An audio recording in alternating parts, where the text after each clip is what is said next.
I'm a bit too silent. Does everyone else confirm? Yes, no? Now How's you my sound voice? normal. You're good now. Yeah, I think I was just a little bit further from the mic than I normally am. Cool. Cool. Looks like it's up on YouTube. All right. 30 seconds then.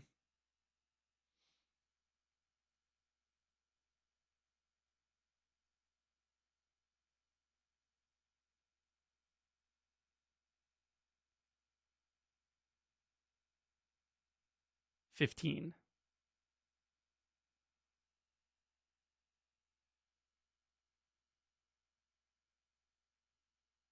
5, 4, 3, 2.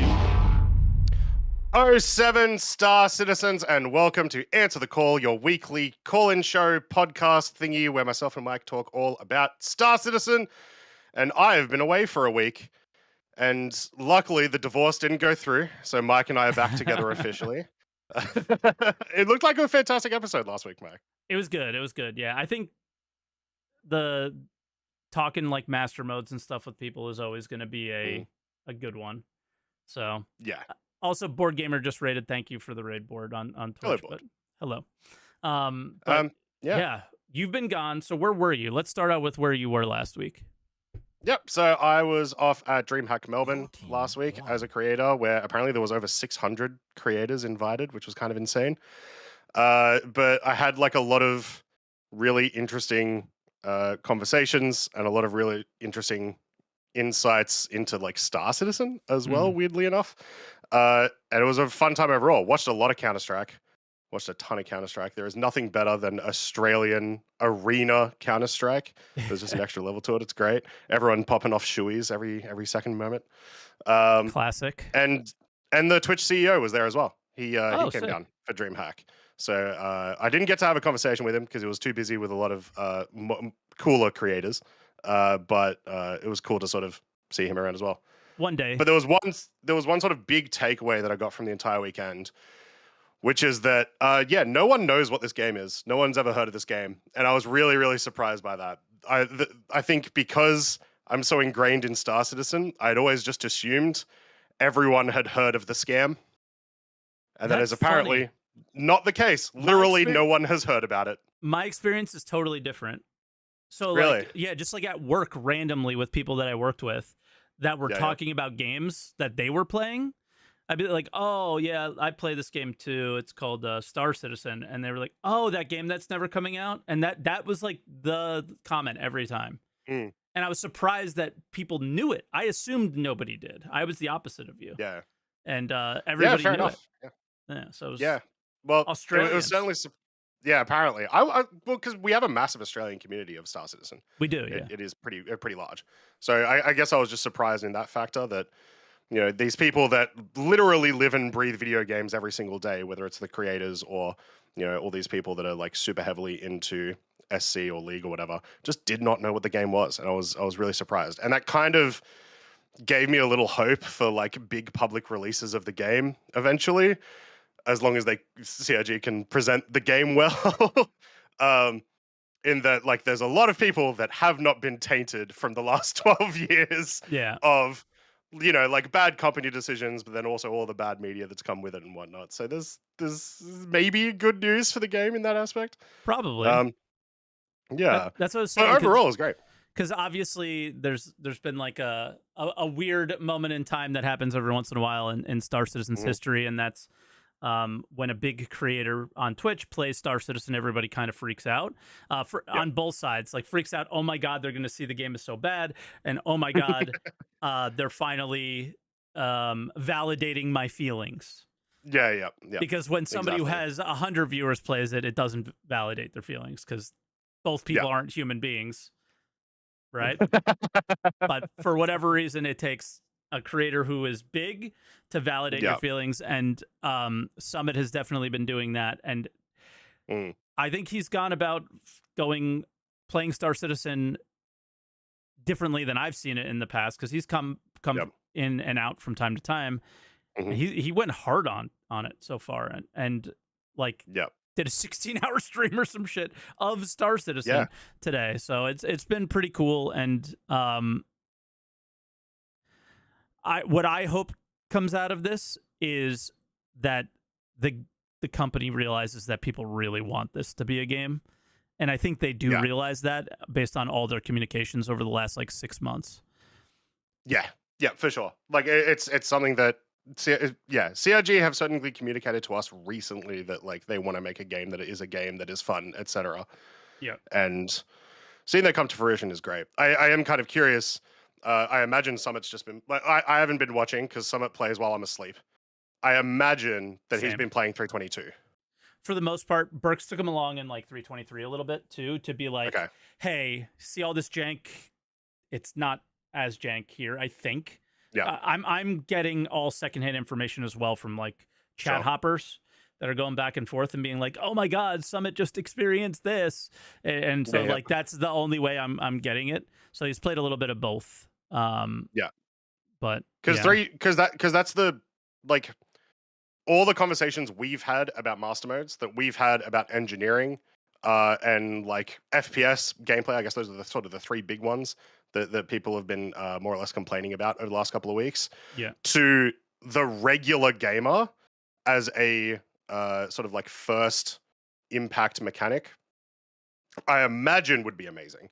So that's what I want to see. I want to see a lot of the larger creators in whatever space you may choose see the game in 323 if it is stable.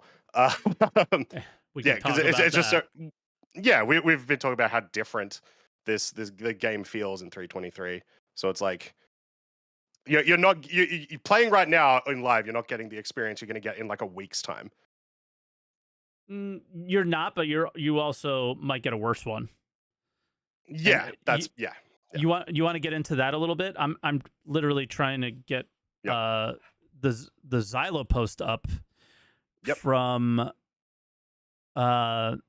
just randomly on Spectrum, where he basically just said he was like commenting on a feedback post, and the feedback post was like, "Yo, do not push this live game bad." Which, to be fair, like because I saw a lot of people talking about that. The do not push this live game bad was like from a week and a half ago. And a week and a half ago it was so bad.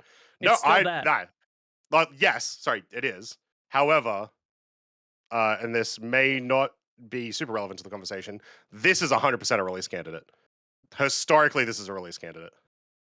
I didn't even jump into live today, so I don't know. Sure. But it was Friday it was out. So if this is still Friday's patch, they didn't patch last night, did they?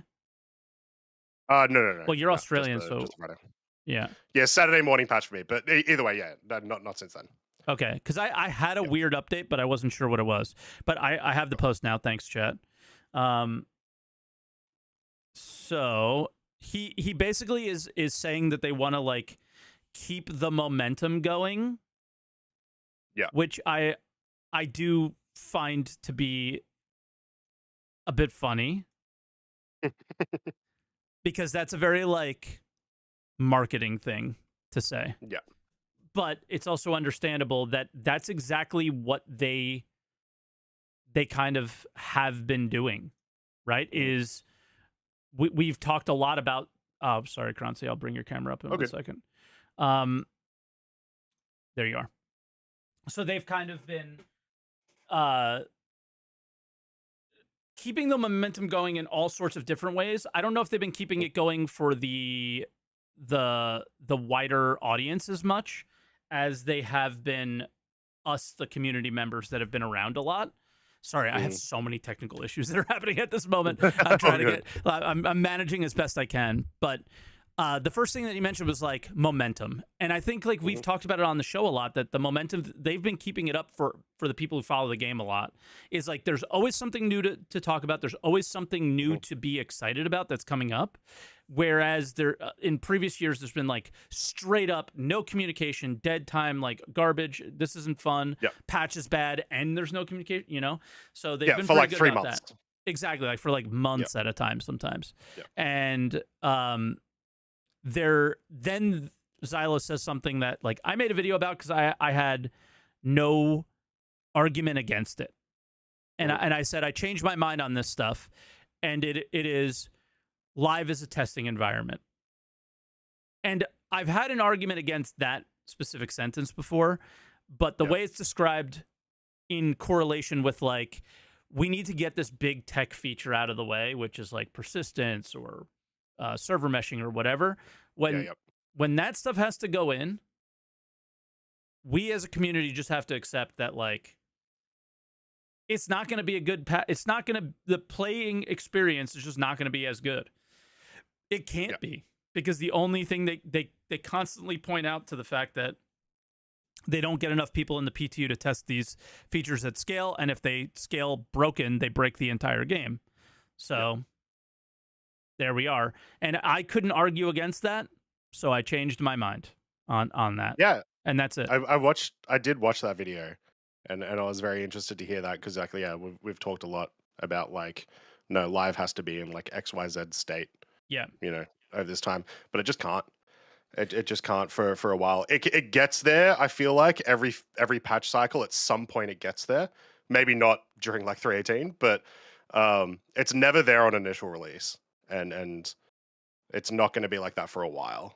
And even then, it may never be like that. We may end up in a situation where a 1.0, 2.0, whatever ends up happening, you know, for the first month or so, it's still just absolutely trash, because it's just such a weird game. 100%. And because it's not a game, and they're pointing like right now it's not. They're trying to make it one by getting these features out the door, and they're not even features.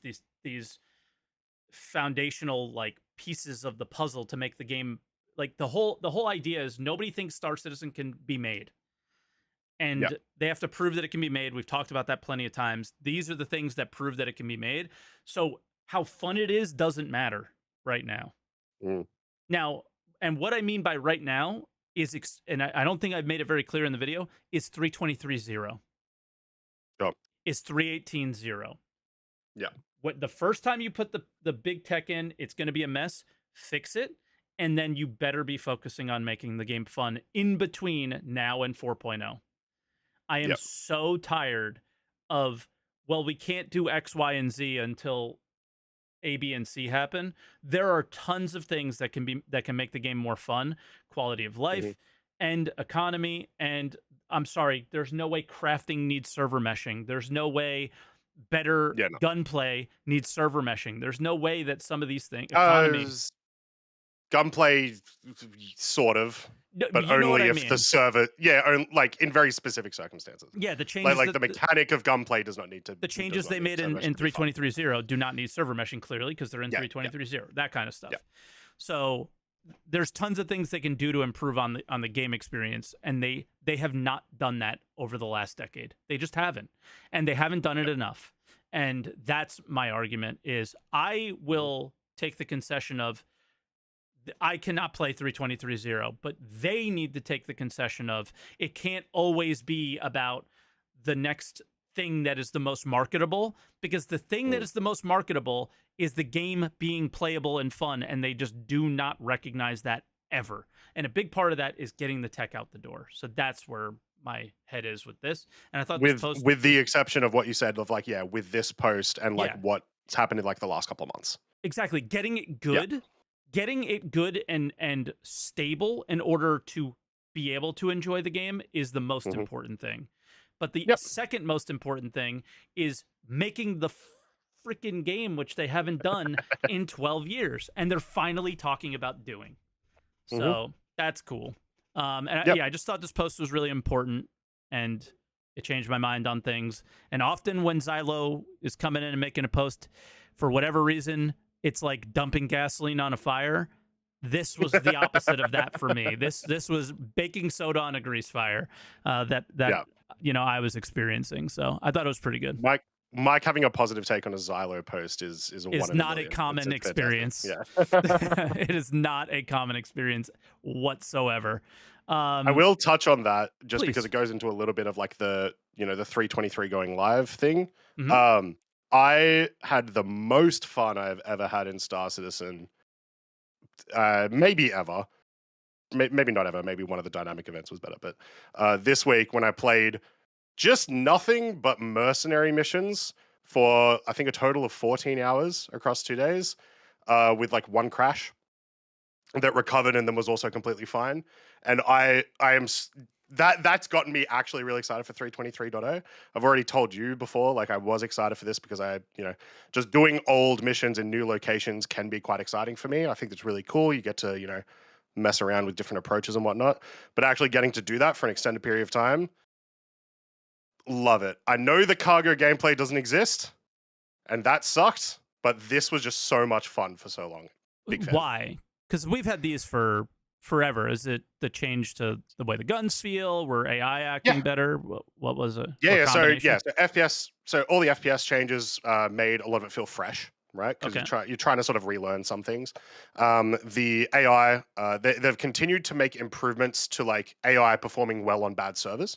So awesome. I got a question before you continue. Did you see any AI with snipers? I saw somebody comment something at some point where they had snipers. I saw one. I didn't see him use it, but I saw one on one of the DCs. So I think it may be in that pool of like random gear that they can use possibly. I don't know if it's like intentional or whatnot, but yeah, they were certainly there. Yeah, somebody grenades said they as got well. one shot, and I was like, yeah, hell yeah, that's awesome. Nice.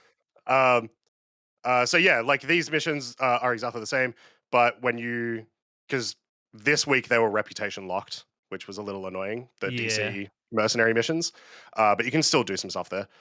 When you do finally unlock those, it's awesome to just smash those out because like I said, the location is also fresh. So it's different approaches to locations.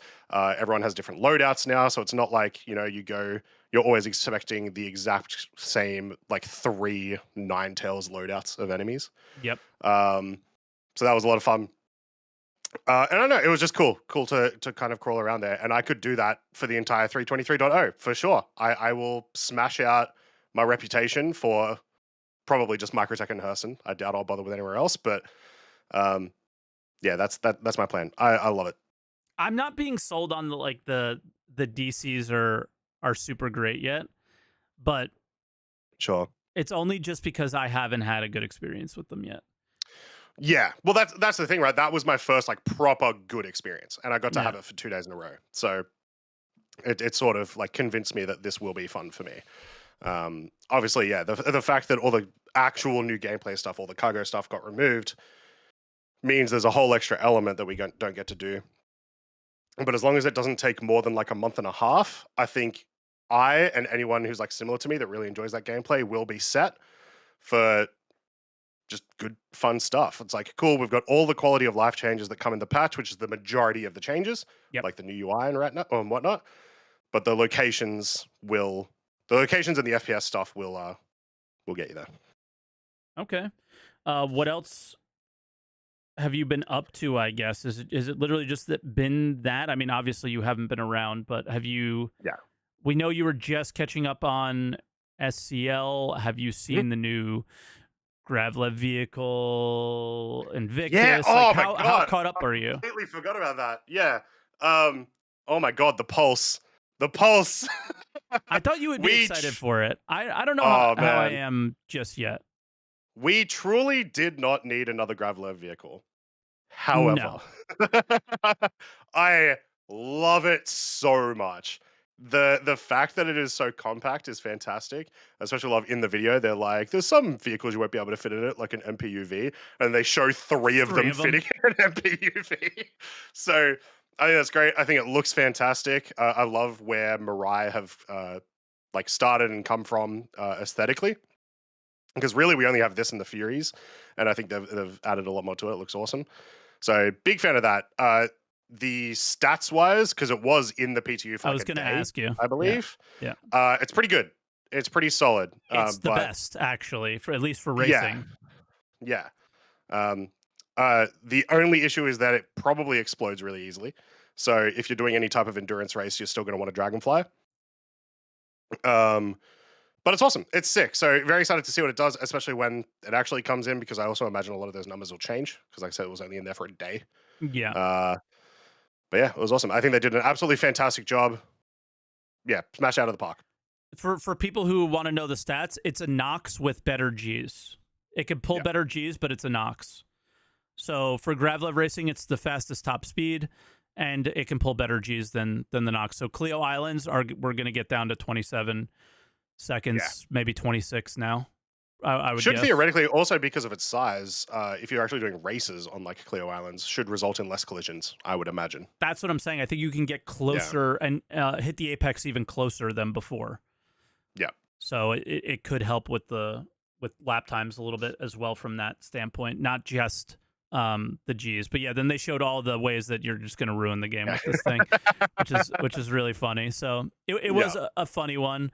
Outside that, it's going to be a weird Invictus. I guess we should go into that since this is pretty Invictus focused. People are freaking out. 2 weeks away. 2 weeks away at the moment. Polaris hype, I guess, but kind of and not really, sort of. More than I would expect. More than any amount of Polaris is way more than I expect. This is crazy. So yeah, it sounds like it's just going to be a like a flyby. But it also, the way that they're talking about it, seems like it may be atmospheric flyby. Because they were talking about it in the skies of R-Corp, but you know, that's maybe reading super into like a specific line. No, I don't think it. I mean, let's look at the screen here. We just had overdrive. Yeah. And how did the ships fly in overdrive? They flew in formation, and I'm pretty sure they flew in formation exactly like this. I remember seeing overdrive, and the formation looked very similar to this. So if you want to like huff on the copium, I mean, it's whatever, right? I don't think this changes the game or anything. It's nothing crazy. But I think theoretically you could see this in the game. And I think that would be really cool because maybe that would mean we could start seeing more NPC ships coming and going from stations as well, right? That would be really nice. Yeah. To as well quell a lot of the rumors that I've heard from people saying that like, oh, that means they're going to sell the Polaris and stuff.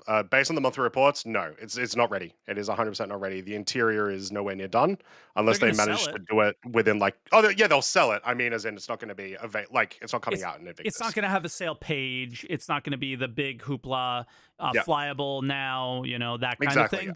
They're going to sell it because these sales, they sell everything, right? Yeah, everything military for this one, yeah. Yeah, and then some. Yeah. But yeah. Like I think the Vulture's still going to get sold probably, or like I think everything military plus Drake because Defense Con. Yeah. So everything Drake. So it's really only like 7 ships that don't get sold, but because everything's been military for the most of the time, right? Exactly. Yeah. But yeah, so I think it's still things will be for sale, but it just comes down to the only thing that I was surprised is that it was part of like the event flyby thing. But they've kind of talked about the thing being pretty far along for like months ago and then never said anything. So it was kind of like, you're doing something sneaky, I think. And then now this is the sneaky thing they did. I think some people thought it was going to release though. And I think some people still think it's going to release. You're crazy, but the interior has not been done. That's the biggest thing. The interior is not finished. They've talked about the exterior a lot. I think they didn't talk the most recent monthly report, which was actually this week. They didn't talk about it at all. Oh shit! Yeah, I'll bring that up as well. I actually forgot about that. There's been so much stuff. Yeah, another week of like a lot of small things, sort of like here and there. But last monthly report, I believe, they talked about the Perseus continuing, being done with like its exterior. So, but yeah. So what I will say is the fact that they are this confident with the Polaris and how it looks and whatnot, almost certain that it will come out during IAE at this rate. IAE is 6 months away. Yeah. So the Zeus almost certainly. The Zeus, they're starting to polish the interior and things like that. And yeah. So I wouldn't be surprised if they end up doing like an RSI sponsored IAE, similar to how they did the Drake sponsored IAE, I want to say 2 years ago, maybe. Yeah, for like their big ticket or whatever. Yeah. You know what I'm really looking forward to? What? I'm really looking forward to like IAE.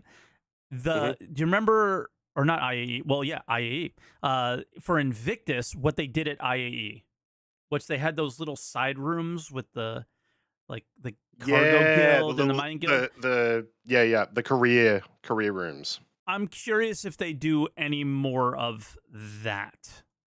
If they do for Invictus, it'll be military focused. So they'll likely just move the what is it? The 777 666 whatever the F8 flight 999. group 999. I think that's them. Yeah, Yeah. they'll probably have like a little display for them, and maybe there's a medical Ursa that's in this. Maybe they'll have a little medical section or something. I can definitely see that sort of stuff happening. And the defense con will just be Excuse me. defense con. I don't think we're going to see anything new from Drake this year, so don't imagine a lot for that. Yep. On the other call outs are we can investigate the video a little bit. There are lots of interesting sneak peeks from that. But the Mhm. one call out just from the schedule is last year it was 7 days. This year it is 5. They've condensed down things considerably. So Yep. I think I find that interesting. But yeah, they're gonna like put everybody into one bundle. Like this Mhm. group is pretty. There's a lot in It there, makes and sense. then Like you look at that day one, RSI are the primary military manufacturer out of um, yeah, those four manufacturers, so they're going to be the main one there, and so on as you go. So it makes a little bit of sense. But yeah, it's going to be an interesting one. It does it is 2 weeks away, so it leads more into the question as well of now that they're advertising it, what is going to be the deal with like Xenothreat going live with 323? Especially like if they push 323 this week, does that mean we are going to see a Xenothreat before Invictus? Probably, I imagine. The timing of stuff is like now confirmed, so it's interesting. we might not get Xenothreat at all. Yeah, I'm thinking it may if they do like Given they'll how do it's it at some point, but performed. it'll probably be post Invictus now. Yeah. Given the situation they're in. Yeah. First Easter egg I saw is this is literally Harold. This is like the Harold Yeah, meme. the Harold meme. Yeah, Yeah, this is like actually the Harold meme, which is hilarious. yeah. Look at the outfit he's wearing. Does it say cargo? Yeah. Ooh. So that was one thing. I was like, okay. Yeah. But he's on like an Idris or whatever, so he like works there and he works on the cargo That was team. a station. That's the docking port of the stations. Oh, okay, never mind then. Yep. So I missed that. Then I think it was in this trailer. I don't know actually. Where? Oh yeah, it was probably further. There's like medical Ursa somewhere, and I'm not sure where. Yeah, there's a guy in a medical suit walking out of the back of an Ursa. I think Right it's here. right there. Yeah. So that's So clearly a almost medical certainly Ursa. medical Ursa. Yeah. What do you think about it? My chat asked me, and I thought it made sense, and I have a lot to say about it actually. I think it's fine. I find it weirder that it's the Ursa and not the I want to say it's called the Atlas platform, the like Spartan and Centurions and stuff. Just size wise would make more sense to me. And maybe they'll do that eventually anyway. But yeah, people have been talking about it for ages. It's definitely one of those like community driven, like here, have the thing that you want. It's not even the here have the thing you want. I love this. I'm you know how I feel about when they release ships and not gameplay and things like that or Yeah. whatever, right? I often tend to be more negative around every ship sale imaginable. This vehicle is a direct result of the way we play the game. Mm. And the way we play the game is, or the way the game plays out, hey, turrets shoot at ships, they don't shoot at ground vehicles. So if you need to save somebody in a bunker, now you have a tool for you. So they reacted to the way we played the game and created a vehicle that made sense based off of our actions instead of the other way around of this ship can do this, that, and the other thing. And then we go, no, it doesn't. That's garbage. That's not going to work, or whatever. Like there's obviously ships that come in and out of metas, but as far as gameplay related ships, yeah, you have like Rock DS. Mole had a really hard time for a while. Now it's like Reclaimer versus Vulture. Is the Vulture even, it's gone through those things. And instead of doing that, they reacted to the way the community played and gave them something they needed. They did this, I thought, really well with the Centurion, talking about the Atlas platform, right? Mm-hmm. Apparently, it's really good now because of master modes. It wasn't when it first came out, but it was a need that the players needed, and they created it, and it was awesome. Instead of telling us what we need, we told them, and they made it. And we never had to say it. It was just based off of our gameplay, and I love that. So, the only other Easter egg, the thingy, the Argo boy. Yeah, there it is. There it is, and it's also empty. So it is the Argo from the Hull C commercial, dropping off the big cargo stuff. How will this from work? CitizenCon. And from CitizenCon, yeah. How will it work? Probably not like the video. Yeah. It's probably going to involve somebody else with a tractor beam using it as well, and going from the ship to. But yeah, we'll see. It's kind of cool. But do you think we'll get any, in addition to those three? Do you think we're getting any concepts at Invictus this year? Of course. Of course. You think they're going to stop drawing ships and making free money? You think they're going to stop? Of all the time, like especially now, do you think they're going to stop? Like Morph pointed it out in his video this morning. They are behind again, 2 years in a row, and they're behind kind of big time this time. So I think they're going to pull off all the stops and hopefully not ruin the game too much. What has come out this year so far, ship-wise? Like the Mirai Pulse is about to come out. It's been nothing, right? Yeah. Concept and coming out, I think it's been nothing. The Mark II. Sure. That was a little more than nothing. I guess that does count, to be fair.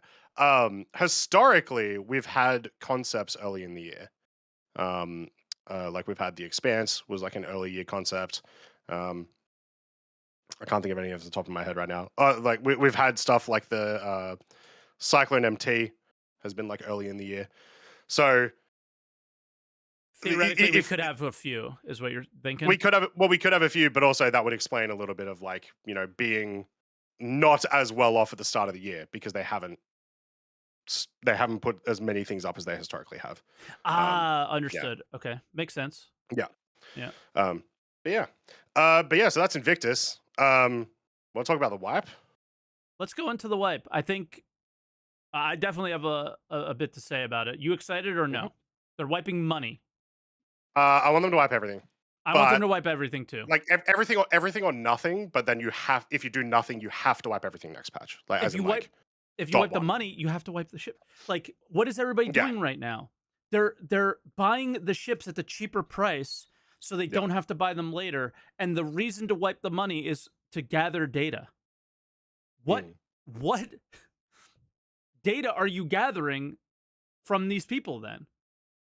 Well, to be fair, in regards to that at least, they haven't done many partial wipes since they changed the like wipe system 2 years ago. It's mostly been full wipes or no wipes. So it could be in relation to that. I hope so. That would be that's kind of what we need too, is they need to prove that they can not that they can wipe, but that they can carry over stuff. Exactly. Right. But in terms of gameplay, I want them to wipe everything. So it's like, all right, cool, that might be what you're doing, but like I would be having a much better experience if everything was gone. So yeah, and it's also important to remember, even though ships won't be wiped, you will almost certainly lose ships. They haven't, as far as I'm aware, we haven't had a single successful ship wipe since they changed the system. I mean, I have. Sorry, ship carryover, not yeah, like, you know what I mean. My ships have carried over sometimes, but yeah, others in chat say they haven't. So it's like, it's clearly not been successful yet. Which once again, that leads to like, well, yeah, they need to keep testing that until it works. That's always been my opinion on it. But if you're gonna wipe the money, and the argument for it, or how about this? If you're gonna wipe the money and raise the ship prices, you got to wipe it all. Yeah. It's such a fundamental change to the economy. You got to restart. See how it works. See what people are able to afford, and see if your pricing change actually makes sense. Because they can write it on paper, and we've seen them think that their design is great, and then deliver something that clearly is not. Structural salvage. Somebody decided that was a good idea, and the issue there is how is it gonna make, like, that's more of the, like, that's where 323.0 doesn't need to be as bad. That's the argument I'm making in my video. Like, we can accept the instability of things about the tech that you're adding, but there's no reason why you had to add this extra friction that doesn't make sense. And not only are you adding raising ship prices without fixing the economy, but you're fixing the economy, taking all of our money away and raising ship prices. And it's just like, the only data they're going to gather, I saw it from somebody in Twitch chat, is how people make money. They will gather that data. But if people aren't incentivized to make it because they already have all the ships that they purchased with the money, then are you actually gathering valuable data? And I would say no. It's imperfect. It's imperfect. Like for someone who traditionally only buys a starter pack, which we always recommend you only ever buy a starter pack. Don't hate me, CIG. They do too. They've been making so much money over the course of the last 9 months, I think, since like the last ish wipe. And like they've been doing it with missions and mechanics that have been inherently bugged or exploitable. And so if they just have if you want to find out how that player is going to make money, you can't do it when they have everything, because they're going to be making money in way different ways. Yeah. So and then the other argument around that is the way they decided to make this choice is it makes it look like you're trying to push people to the pledge store. I don't believe that's the case in this scenario, but people are making that argument. I don't believe that, but it looks that way. You raise the ship prices, but you're not giving players the tools to work together to buy a huge ship. 55 million credits. Okay, well then one guy gets that ship and nobody else gets to use it unless that one guy is on, right? So they're not giving the tools for it to make sense, and therefore now it'll just be easier to swipe my credit card. And that's what people are going to do. And the other argument around that, and this is somebody from my Discord that changed my mind big time on this, is his argument was, I earned the Prospector 4 times in game already. Yeah, I don't want to earn it again, so I'm going to buy it. And that's basically what they said is like, I've earned it 3 times. I don't want to earn it a 4th. So are people going to be burned out by that experience if they wipe again here? It doesn't matter, but it's one of those things where people are getting tired of doing it, and it again forces players to the pledge store. So it's like these knock-on effects that shouldn't result in you going to the pledge store because it's an alpha, they're making the game. It does, and it makes them look bad even though it's not their intention, is how I see it.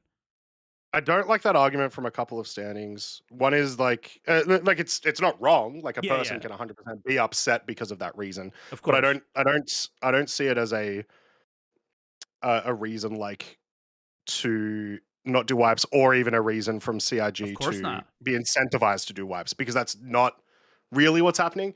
Like I'm parroting, by the way. Like, it's not my feelings. That's fine. Okay. I've heard people echo essentially what you've said. Exactly. And so it's like, so in the last 4 years, I think we've had wipes. So we've had patches without wipes for like the last 4 years ish. There's only been a handful of wipes. First off, so like the I've had to re-earn it again. It's like you haven't had to re-earn it again that many times in comparison to every other game that's ever had wipes. You know what I mean? And even in those early situations, it was still so easy to make money that I don't really see it as a relevant enough excuse for CIG to be like, here, they'll just spend money if we do this. Can I jump in for literally one sentence? Sure. It was easy to make money, but it still isn't necessarily fun to make money. It's very repetitive, and you go to the same bunker, for example, over and over again, like things like that. And I think people, because, and we'll get into SCL, like the lack of cohesion in the game or the lack of solid game, I think it hurts. The grinding is fun in video games. It can be. Yeah. Is it in this one? And that's where I stop. Okay. So with that in mind, like that's once again, that goes towards like, they're not wrong about it not being enjoyable. I'm more saying like, I don't think that it's enough for the implication that CIG would do it because of the incentive of people buying ships, I don't think is necessarily cohesive enough. It would make sense to me if they were wiping ships literally every patch. Then I'd be like, yes, you're actually onto something. If every 3 months you had to do it, 100%. That would be an incentive for them. And I think the argument that the player was making of like, I've earned the Prospector a bunch of times, I'm just going to buy it. It was more during that time where we were wiping all the time. And they've been pretty good about leaving your ships on for a while. So that's why I'm saying, like, just do it, dude. Just bite the bullet, rip it off, rip the Band-Aid off. Who cares? But maybe don't wipe anything in 3.23.0. Get through the instability, and then .1, .2, whenever that's when you do it. Yeah. That's how I feel. That I'm for sure with that, especially because that does like it's essentially going to be almost the same game for everyone with the money wipe. If you've spent the last year playing the game, it's going to still feel exactly the same because there's not really going to be stuff for you to grind for you to get. So, one of the takes that I did hear as well as one of the reasons why they aren't wiping everything is it's possible the overdrive progress might be tied to one of those aspects.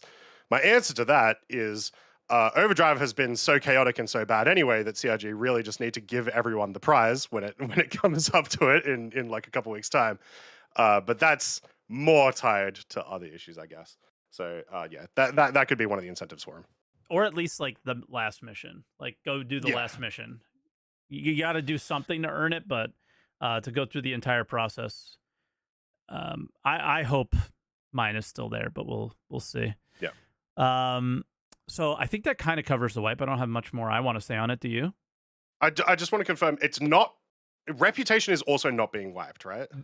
Okay, it's hard to confirm what it is, but because the guy on SCL goes, well, I think we're wiping money and rental ships, I believe. So he wasn't even like super solid, but money was like pretty.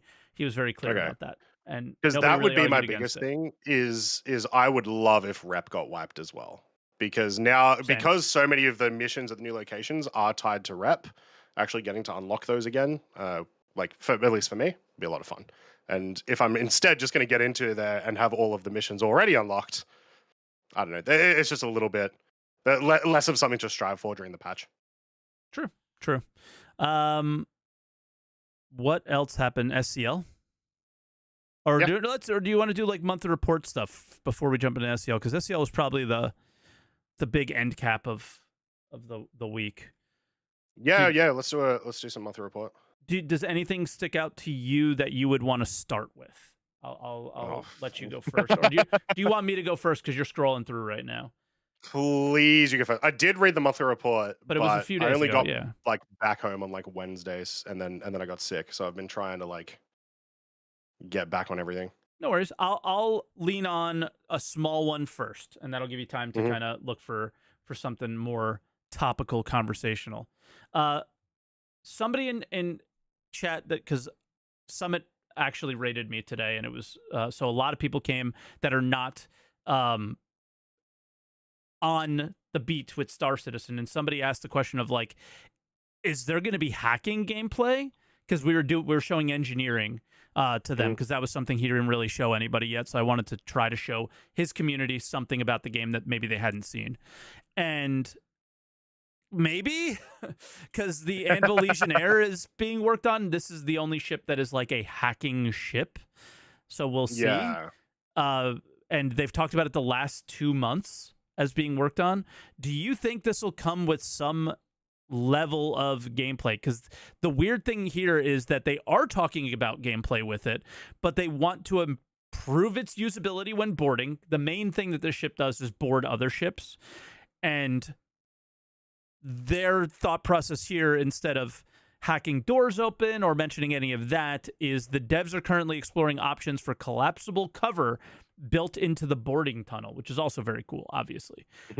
But do we think they're going to do any additional stuff other than disable the ship, stop it from spinning, board the ship?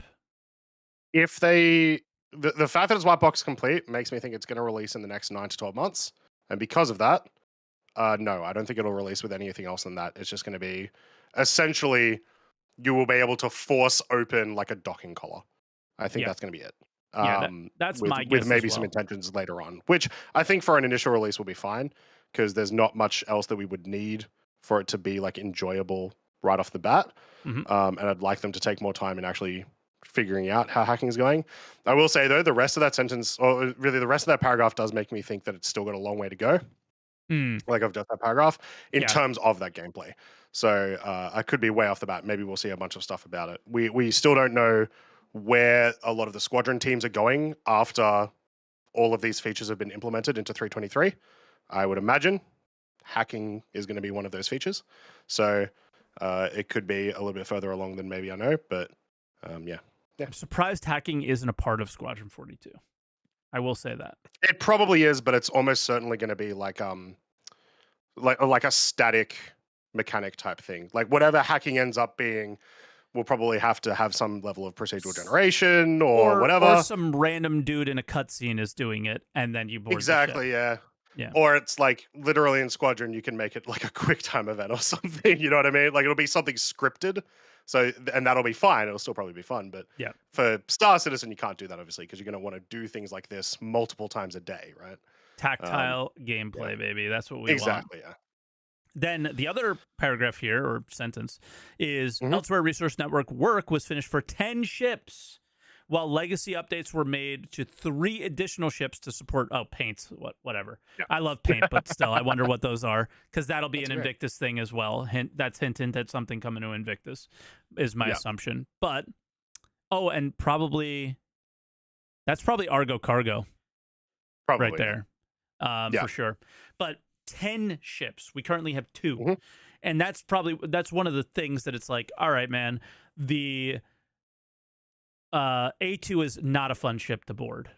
So I'm really curious what they bring in on that front, for sure. Almost certain it's going to follow how like master modes worked with experimental modes, where it's going to be, we started off with like just the Gladius, and then, next iteration we'll have more of those 10 ships. I imagine it'll be... I want to see the Inferno. I want to see capital busting ships in the mode that you're busting capitals. That's how you test this, right? Well, I don't think the Inferno itself would have much resource networking though. No, but it doesn't matter. Seeing that ship in the mode would be great. Yes, but sorry. I think they're talking more about resource network in that, and that's why you said that. Obviously, do you think they're going to sell this? I don't think they'll ever sell it, but like give it to us as something. Yeah. It's gonna be. Do you think it's gonna be operatable? I hope so. It's so because we know it's at least a prop. Yeah, I think it's gonna be at the event, like moving around. That would be my Easter egg that I want. Sick. Out of all the things that I'm looking for at IAE or Invictus, is this? Invictus, this moving around, cleaning up? There's your room. Bottles. One room off to the side where it's just one of those constantly cleaning up garbage in a circle. Yeah. We made a meme, let's sell it. No, that's not them saying it. They made a meme not intending to sell it, and we're saying, what are you doing? We all want to buy it. Fucking sell this thing, you dummies. We're getting pissed about the F8C. Sell me this. What's wrong with you? That's what I said like weeks ago. The one thing that makes me realize that CRG aren't 100% greed is they didn't sell that. And there's no way that they would have sold that for sure. I hope they agreed on that one though, for sure. Hopefully. Anything? A lot of the lot of the monthly report is just 323, and that makes sense. So we're about to see it, right? Not all of it. You got life support, gas propagation. Yep. You're starting to see that in the engineering mode in 323 just a little bit. They're setting up for it. Spectator mode for Arena Commander coming. Very, very important. Very important, especially now that we've got private lobbies. Reputation-based hostility. SCL kind of made us feel like we shouldn't bother with that too much. Well, I mean, I will say I was happy to actually see some reputation-based hostility work this week on 323, which was cool. If any of you have seen, oh my god, a javelin popped up to like fight people, that's reputation-based hostility right there. That is what that is. So it's doing something, and it's kind of fun, but it doesn't have like a lot of actual practical use. Watch SCL. Okay. It'll change your mind. It's not in. Ah. Yeah. So that's something else, I think. Right. It's more the only thing that's really there is when you go to a Duster's controlled zone that they're neutral to you, and if you do something bad, they react. They move off of neutral. Is basically what they said, and that it needs a lot more stuff to be a thing. So they're like they basically oversold this one, I think, a little bit, and whatever. The summary that I have leads me to believe that I was right, however, I will just say. So it says, reputation hostility system did not undergo significant changes during testing. Instead, it serves as a foundation for future implementations in 4.0 and beyond. The system allows players to gain reputation with factions, which can lead to alliances and aid when under attack. That's or the even intention. the contrary with the factions attacking you on site. That's the and intention. That happens in 323. That happens in... That happens in 323. That happened in 315. Did it? Yeah. Like, what are you experiencing that you're... So when you go to do like a bounty, or like specifically like ship stuff, so you go to do a bounty or really just fight any reds around, NPC ships will rock up. No. That's existed for a long time. Yep. No. Oh yeah, 100%. If you struggle with an NPC bounty, I'm telling you, you just haven't struggled with an NPC bounty. Chat, like, please come to my defense here, because I know I'm 100% right. Is if you struggle with an NPC bounty, security will show up and help you. It either doesn't work because the game doesn't work, or you've killed them quickly because they stand there and do nothing. Mike's gaslighting me. I'm not. I'm literally not. This is not a thing. Because there were patches where I couldn't hit the ship, and eventually, I'll never forget this because the AI showed up to help me, and it was so fucking embarrassing. And I will never forget that embarrassment. Okay? So trust me, I'm right on this one. I am so embarrassed that I will never forget that moment, okay?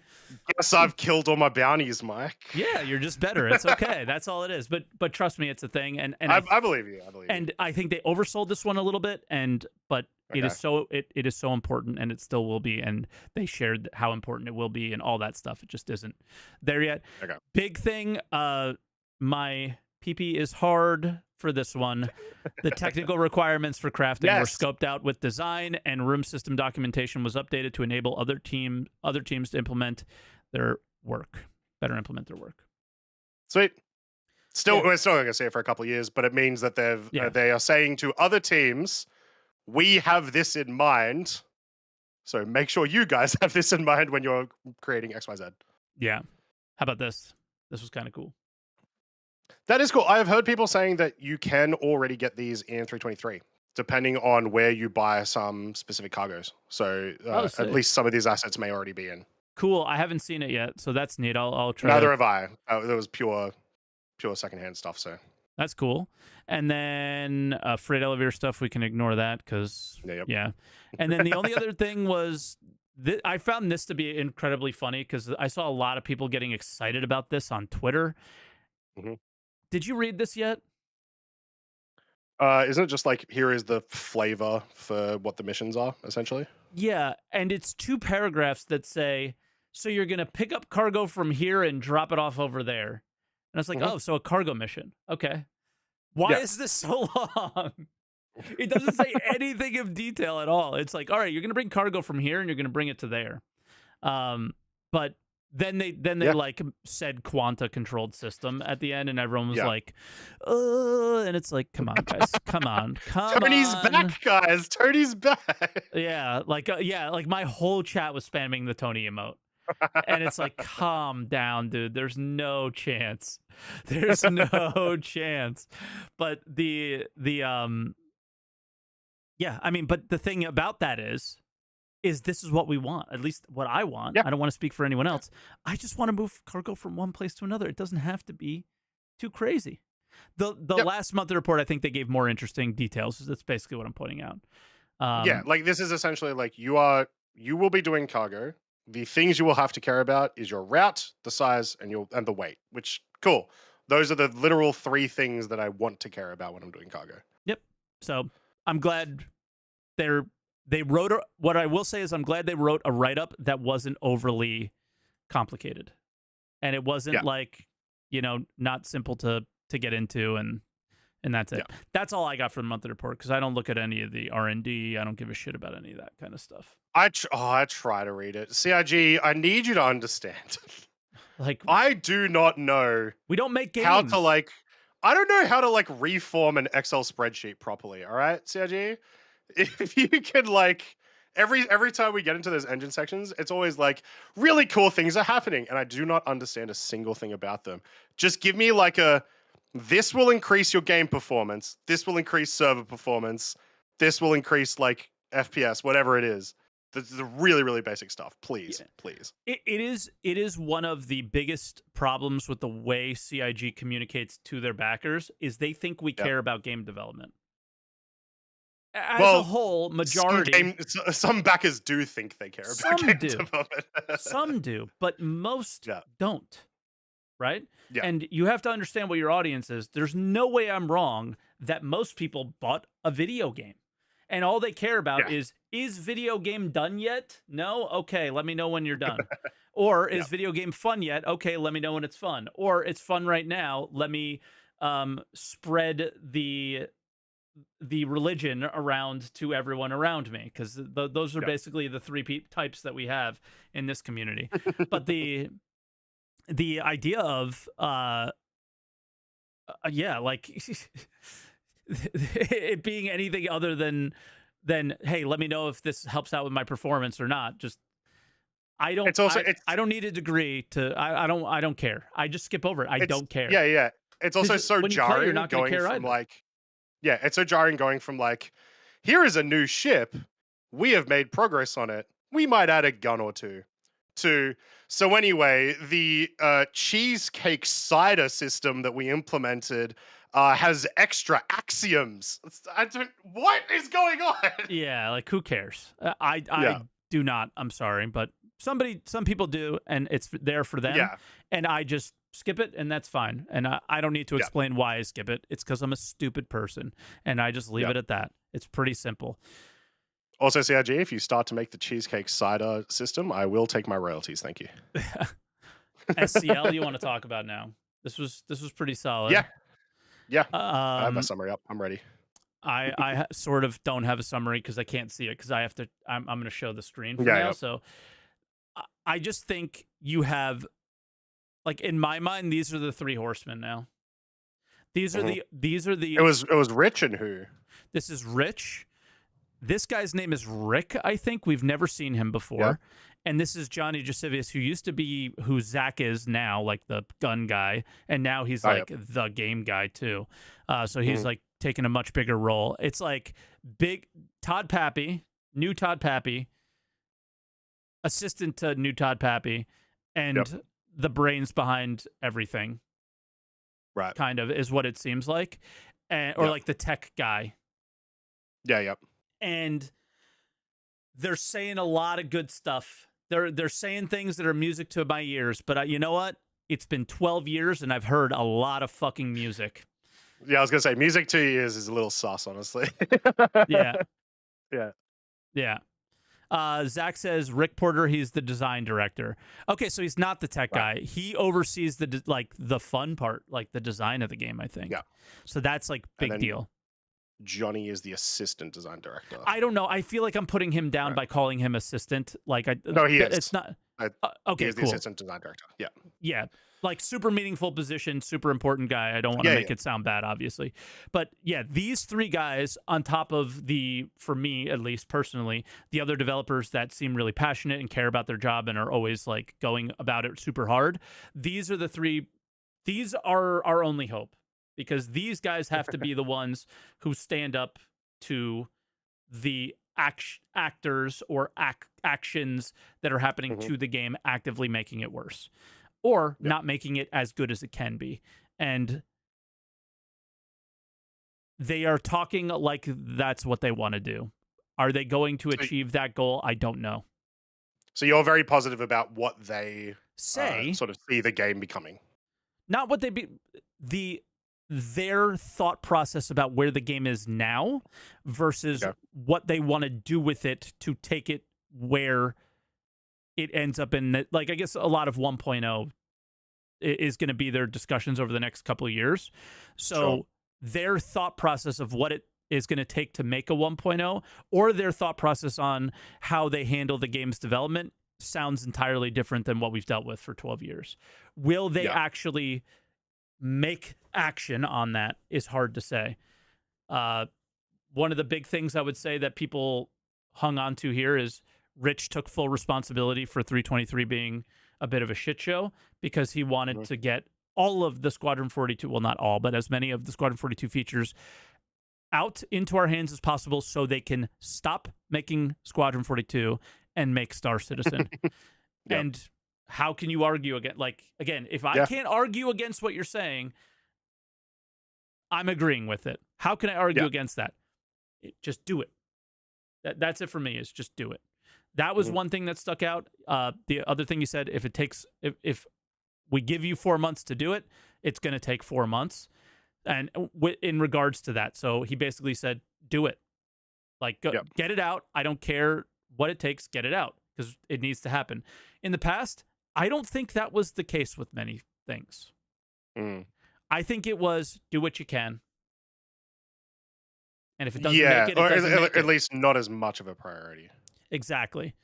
This company has talked about how they don't want to force developers to crunch or anything like that. I'm not telling them that they should. I'm not sure Rich is. I'm assuming he's not. I'm definitely not going to put words in his mouth there. I don't think they are. In fact, they're quite saying the opposite, right? Well, they're working on the weekends. We definitely know that for sure right now. So there's a bit of crunch. But I think this studio apparently is better than like some of the real bad actors. And so I'm no proponent of that, obviously. Nobody should be. But I think he's cracking the whip a little bit. That's what it feels like. Okay. And that's what I take from the episode. At least in terms of priorities. Like I'm reading through some of the summary right now, and it sounds like the priorities they have are very close to what most people that play the game want. And I say most because the last couple of months has shown me that a lot of people don't want some of the mechanics in the game. But in general, like things like the economy they apparently touched on, talking about manufacturing quality and stuff. Yeah, I think they're just echoing, like, they really were just echoing what the economy guys had spoken about, like with their thought process around the pricing choices. So they basically just said, we fixed the prices of armor, we fixed the prices of weapons, and we fixed the prices of ships, and this is why. It was not a super new or engaging comment, I don't think. It just comes down to when we use those materials to actually craft those things and so on. Like, I don't think, I'm sorry, if I die in FPS, it's still going to cost me nearly nothing to replace my stuff because you have 100K credit missions. Salvage is still very, 15K per box. Like, the risk versus reward balance still doesn't exist when it comes to your character dying, and you do not like. Though I will say the one thing that Rich was saying was that prepare your tits. Essentially, the when your ship explodes, it's gonna cost you, and I don't know when. Yep. And they've been pushing for this a while. That's one I still fight back on. I don't know when the right time for that is. Sure. I know it's not 323.0. Yeah, no. I know it's not when 4.0 is unstable. I mean, do you remember? Oh, man, like 2-3 years ago now, I think. Maybe my time might be skewed. Do you remember when they increased claim timers on like all ships? Yep, and everybody lost their mind. Oh, the reception to that was insane. It was crazy, and it made sense because you would die every 30 minutes. Yeah. Not only would you die, but how many times would you go to your ASOP terminal and it would say claim instead of where it should be? Like, and we exactly. And that's my only issue is we still have that experience now. So it's hard for me to go, all right, I agree. But what I will always agree is there's the other end of the coin where you never want to you never care if you maintain your ship. You never care if your ship explodes. You never care if you die. Yeah. So they got to do something at some point. So if they do it, they do it. I'm not going to complain about it. I just don't think it's the best choice, and I wouldn't argue against somebody who was upset about it. That's for sure. Yeah, it's kind of one of those things where I was like, look, this needed to happen, but yeah, it sucks, man. Rough. Yeah. Yeah. Yep. But yeah, so yeah, the fact that they still have that in mind is always good. Yeah. I like that. But yeah, it's gonna be a rough, like, it's gonna be a great answer the call that week when that happens. I'll tell you that much. Yeah, that's for sure. Was there anything else specifically in the SCL? I'm grabbing my list now. So we had right. Let's see.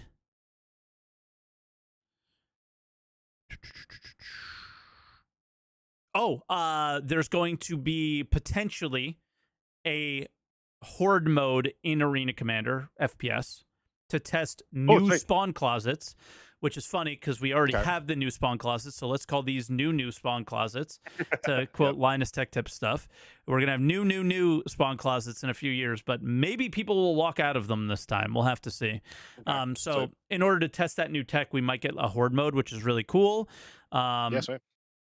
And then, and then solo play versus pirates and stuff like that. They touched on that. Rich Tyler was very much, I mean, he's talking game stuff, and I think he's pissing the community off, and I love it. He's like, I've played MMOs solo. There's tons of solo content in MMOs, but not all of the content is solo. And that's basically the TLDR of that one. And I love that. And then night vision.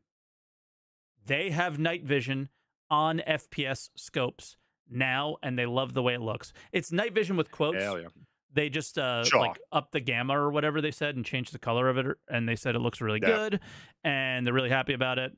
It's light amplification. Light amplification. And Zach is very clear that they want to do that because maybe they want to do night vision at some point proper, but this is what they're doing for now. I mean, like, how many missions, like, imagine Ghost Hollow at night with night vision, with light amplification would be so sweet. It'd be a fantastic experience.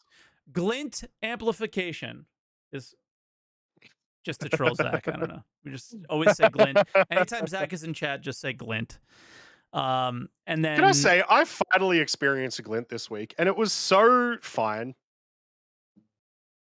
I don't think anybody's experienced it properly yet, though. What was your experience?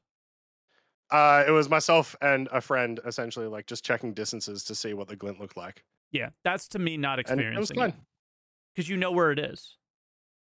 That's true, yeah. I guess I need to test it in a situation where I don't know that someone's trying to look at me. Everybody's freaking out about it, but you never experienced it properly yet. And I'm looking forward to, like, the first jump town, and if it's shit, they should take it out. If it's good, they should stick with it, and that's it. Yep. And they did talk about that. Well, Mike, you might not be the best test for that because you will die before you get to see the glint. Of course, but I'm not the one who decides whether it's out or not. It's going to be the wider community. I'm not going to call for it to get removed. That's for sure. I'll let it cook for everybody and let it do its thing. Yeah. Yeah, but I think it will eventually go. But that's besides the point. Outside of that, sneak peek was the cart pushing thing that we've seen forever, so it wasn't even a sneak. And that's all I really have for the week. We had a bunch of committed things on Roadmap Roundup, which are no surprise. And a bunch of patches that didn't do too much. Well, yeah, I will at the very least. Obviously, I didn't get to play the patches last weekend because I was away. But performance the end of this week felt great to me for 323. To the point where I was like, like I said at the start of the stream, it felt like a release candidate. Historically, at least. Obviously, I would still prefer it be in a better state, but historically, it felt like a release candidate. So the question really is going to be like, how do we? Because it's going to happen this week. It's going to happen before ATC, almost certainly, unless everything, goes crazy. How do you think the patch is going to release? Is replication layer split going to ruin everything? Probably. I gotta say, I don't care. Like this is one of the first patches I just don't care. And a lot of people are like, they should delay it. They should delay it. I'm just delaying it myself. 323.0. The problem is because they're wiping money, that makes me want to play with like my Orgamates again and do salvage and all that stuff. But if we're not wiping the ships, do I still have the reason to want to do that? So for me, my thought process here is I'm going to delay the game myself, and I'm not going to play that much until Cargo comes out. I will check out Invictus, of course. Every time they swap over, just check out the event, see what it looks like. Xeno Threat if it comes out, I imagine. Xeno Threat, of course, if it comes. Yeah, we'll see how that goes. Yeah, which is I probably a bad idea if they do it. And then for me, it's really when Cargo comes out, that's 323. Yep. So for me, I don't care, but how do I think it's going to go? I think it's going to be bad because I think a lot of people are pretty hyped about the game right now, and we might have another 318 experience of more people than should be excited for this game are excited for this game right now. Talk about Summit playing the game as well. That's not helping the situation as much as people might think it's a good thing. It might be like more people checking out the free fly than ever before. It's a great thing long term. It's a terrible thing short term. It's a great thing. We're right on the cusp of a because here's the thing: they burn the shit out of the people testing it in the PTU. So anybody who found Star Citizen for the first time through Summit and is going to try out the game for free for the first time, that is going to help them test the game at scale. Yep. So if it's bad, it's for the right reason, and they should fix it, and then it'll be fine. Yep. You know, I will say I think we're at the very least I am not at a stage that I think it's going to be like 318. I think it's going to be worse than normal. But luckily, it looks like this patch is probably going to come out midweek, which means we should be able to get like quick fixes in, or like if there's any back-end issues, should be able to get them resolved relatively quickly in comparison to patches in the past, which made me really excited when they didn't push it on Friday, which I think a lot of us were kind of expecting was at some point going to be the case. That was a surprise and a very pleasant one. Yes. A very pleasant one. For sure. So, yeah. All right. Yeah. Well, we've been going for an hour and 15 minutes. There's a lot of callers. We're going to keep you guys to the topics. I really want to try and do that this week. We're going to keep you guys to the topics, and we're going to keep you guys pretty short, okay? So 10 minutes? We go on 10 minutes? Maybe less. Maybe less? All right. Yeah. All right. Our first caller is Vendez. Sorry, Vendez, before we get to you. And if you want to call in to answer the call, make sure you go to discord.gg/SaltEMike. It'll be in the link of the YouTube and whatnot. Get in early every week because we always have a bunch of callers. Yeah, we probably won't get you in today if you're watching today, just to be clear. Sorry. Hello, Vendez. How you doing? Hello. Can you hear me? I can. Yep. Is this the first time we've spoken, or we spoke one other time on Answer the Call, right? The second time. CCUs. This is the prospector guy I was talking about. Ah, lovely. Okay. How about you get good and get some more prospectors? Come on, mate. I didn't say prospector, but it's something else. Anyway, I want to focus on SCL of the topic that we have here, and I'd like to connect some dots, 2 dots to be precise. We all love reasonable takes, but it can be that 2 reasonable takes can. Yeah. How can you love reasonable takes if you're here? All right. Love to hear reasonable takes from CIG people. Like when they say something that makes sense to us, that is a revelation of sorts. And we have had some of those in the form of Salo's post and in the form of the SCL, recently SCL. Mm-hmm. But I think it's important to understand that 2 reasonable takes can be mutually exclusive. Sure. And they can both be reasonable, but you can't have them at the same time. And I think we are in such a spot with 323. Okay. Because what, Mike, you mentioned that, what Richard Tyra said is, if you've got 4 weeks, you'll take 4 weeks. And what he means, what the lesson learned from that is to keep time constraints tight. Focus on the minimal viable product, even if it comes at the expense of delivering a less polished product. That's the price you pay for that. Yep. Mm-hmm. And so keep the momentum going is not only marketing speak, it's also 100%. A nice way of saying stuff done, right? Yep. And I think it's important to just take a moment take a step back and understand that that is quite the opposite of releasing when ready. This is the opposite of give the patch the time it needs. Because doing so is saying we have unlimited time. It can take 4 weeks, it can take 5 weeks, 6 weeks, 6 months, doesn't matter. It releases when it's ready. And there's a component to that on the development side, because you're doing something to the developers by having this idea of releasing when ready. Because this means that those teams or those developers who got the minimal product ready early cannot have any feedback on their work for all that time while this thing is still cooking on the PTU, while there's no real testing being done, or nothing really added to their product that they already delivered in that case, from their perspective. Can I stop you there? I'm not sure what you mean by that. Do you mean more like, well, EVA was pretty polished from the moment it came in and they're not getting feedback on it, but the stuff that isn't done is preventing that from getting the feedback it needs? What did you mean by the last part? Yeah. You have a development project with, like, let's say 15 teams working on something. And you have 12 teams who already delivered their stuff. And you have 3 teams whose stuff is not in a working state. They kind of miss the working to get it in. And then you delay everyone's work because those 3 teams are not ready if you have the model of saying it has to cook until it's done. And I think this is what we're seeing here. They are releasing stuff before it is done in some cases.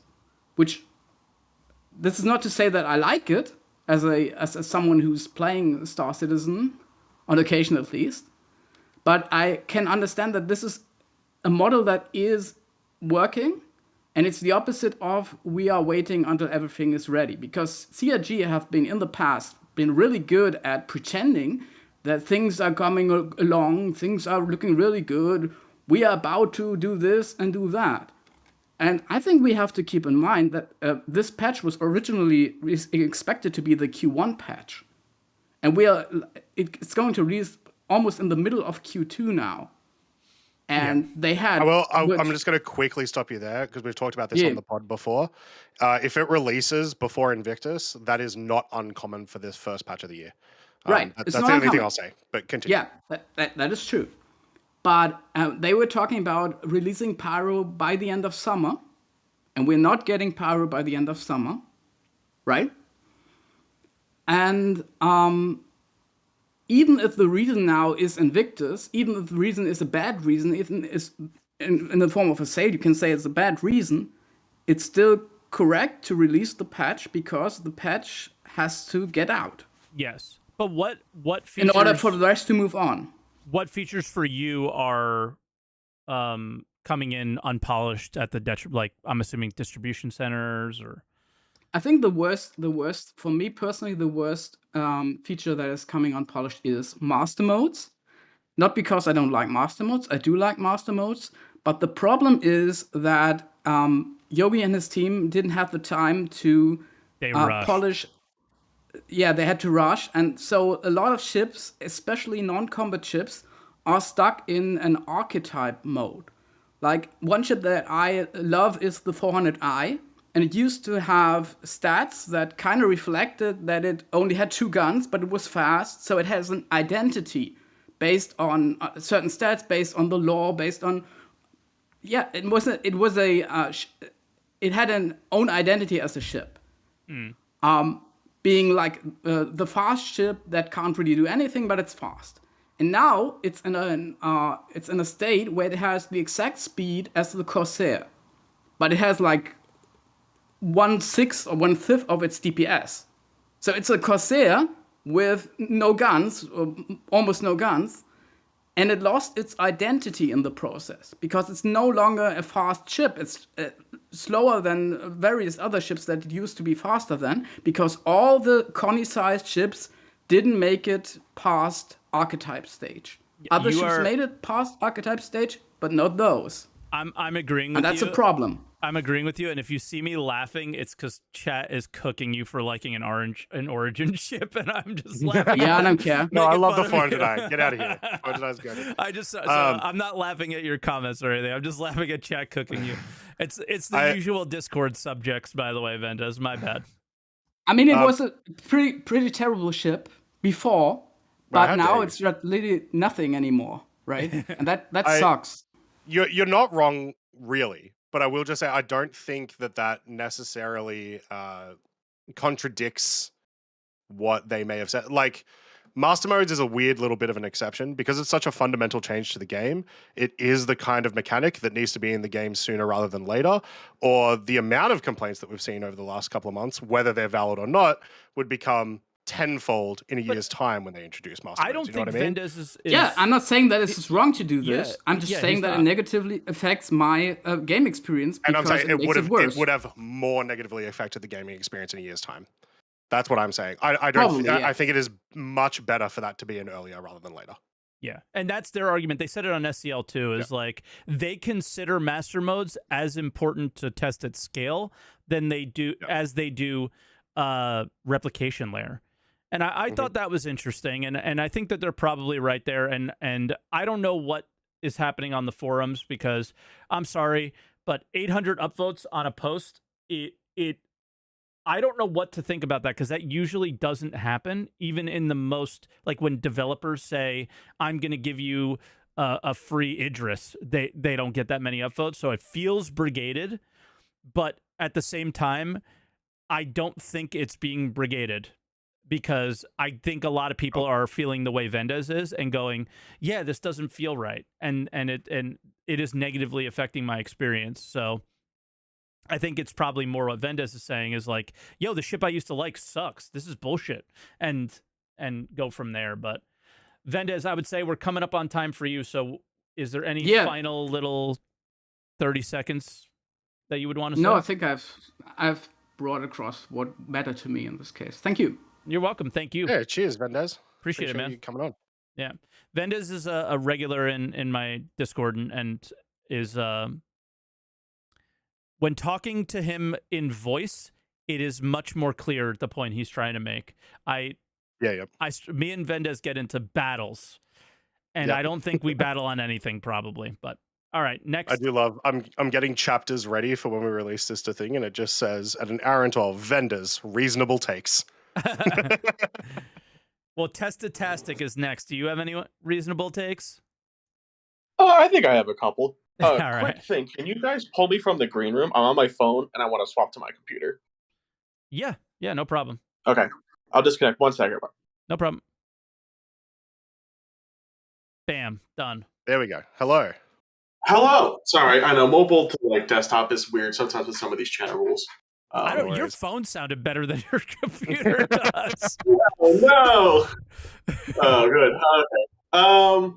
Yeah, no, some of the takes, I agree with your video, Mike, on the 323, sort of, we need to get this out the door. I think any major tech patches like replication layer or future patches we're going to have, like static server meshing, we're going to see issues that aren't going to be in PTU or EP2 or that very rarely pop up because there's a big difference between a couple thousand concurrency versus 100,000 when like, oh, I could go play Pyro right now. I've been waiting for this for 3-4 years to play Pyro. Some of those patches I can definitely agree the 0.0 is gonna suck and it's gonna be fine. But if it's another patch where it's like, okay, we're doing minor cargo or new additions, those should be more stable at the .0. But yeah, I think we can have a parallel opinion on both of those topics. Would you not agree that historically, at least within the last few years, they have been that way? Like 319, 320, 321 were significantly more stable than 318, obviously, but the dottos for those were pretty solid. Yeah. No, I think they have been getting a lot better, and I think we have to recognize some of these patches are a little more special because they are heavy backbone tech updates. And that was the point I was trying to make. Is I think we sometimes have to just make the concession that the game is still in development, but what they need to make the concession on is we want a game. Yeah. So we'll see. Honestly, I feel like they want the game too this year. I feel like for the first time this year, like they are putting a buzz to their fire. They're getting a lot of stuff out. It's the tech preview channels, like focusing on Arena Commander for like actually testing after, like even they said years. It feels like they've ignored it. I feel like there's been a big shift.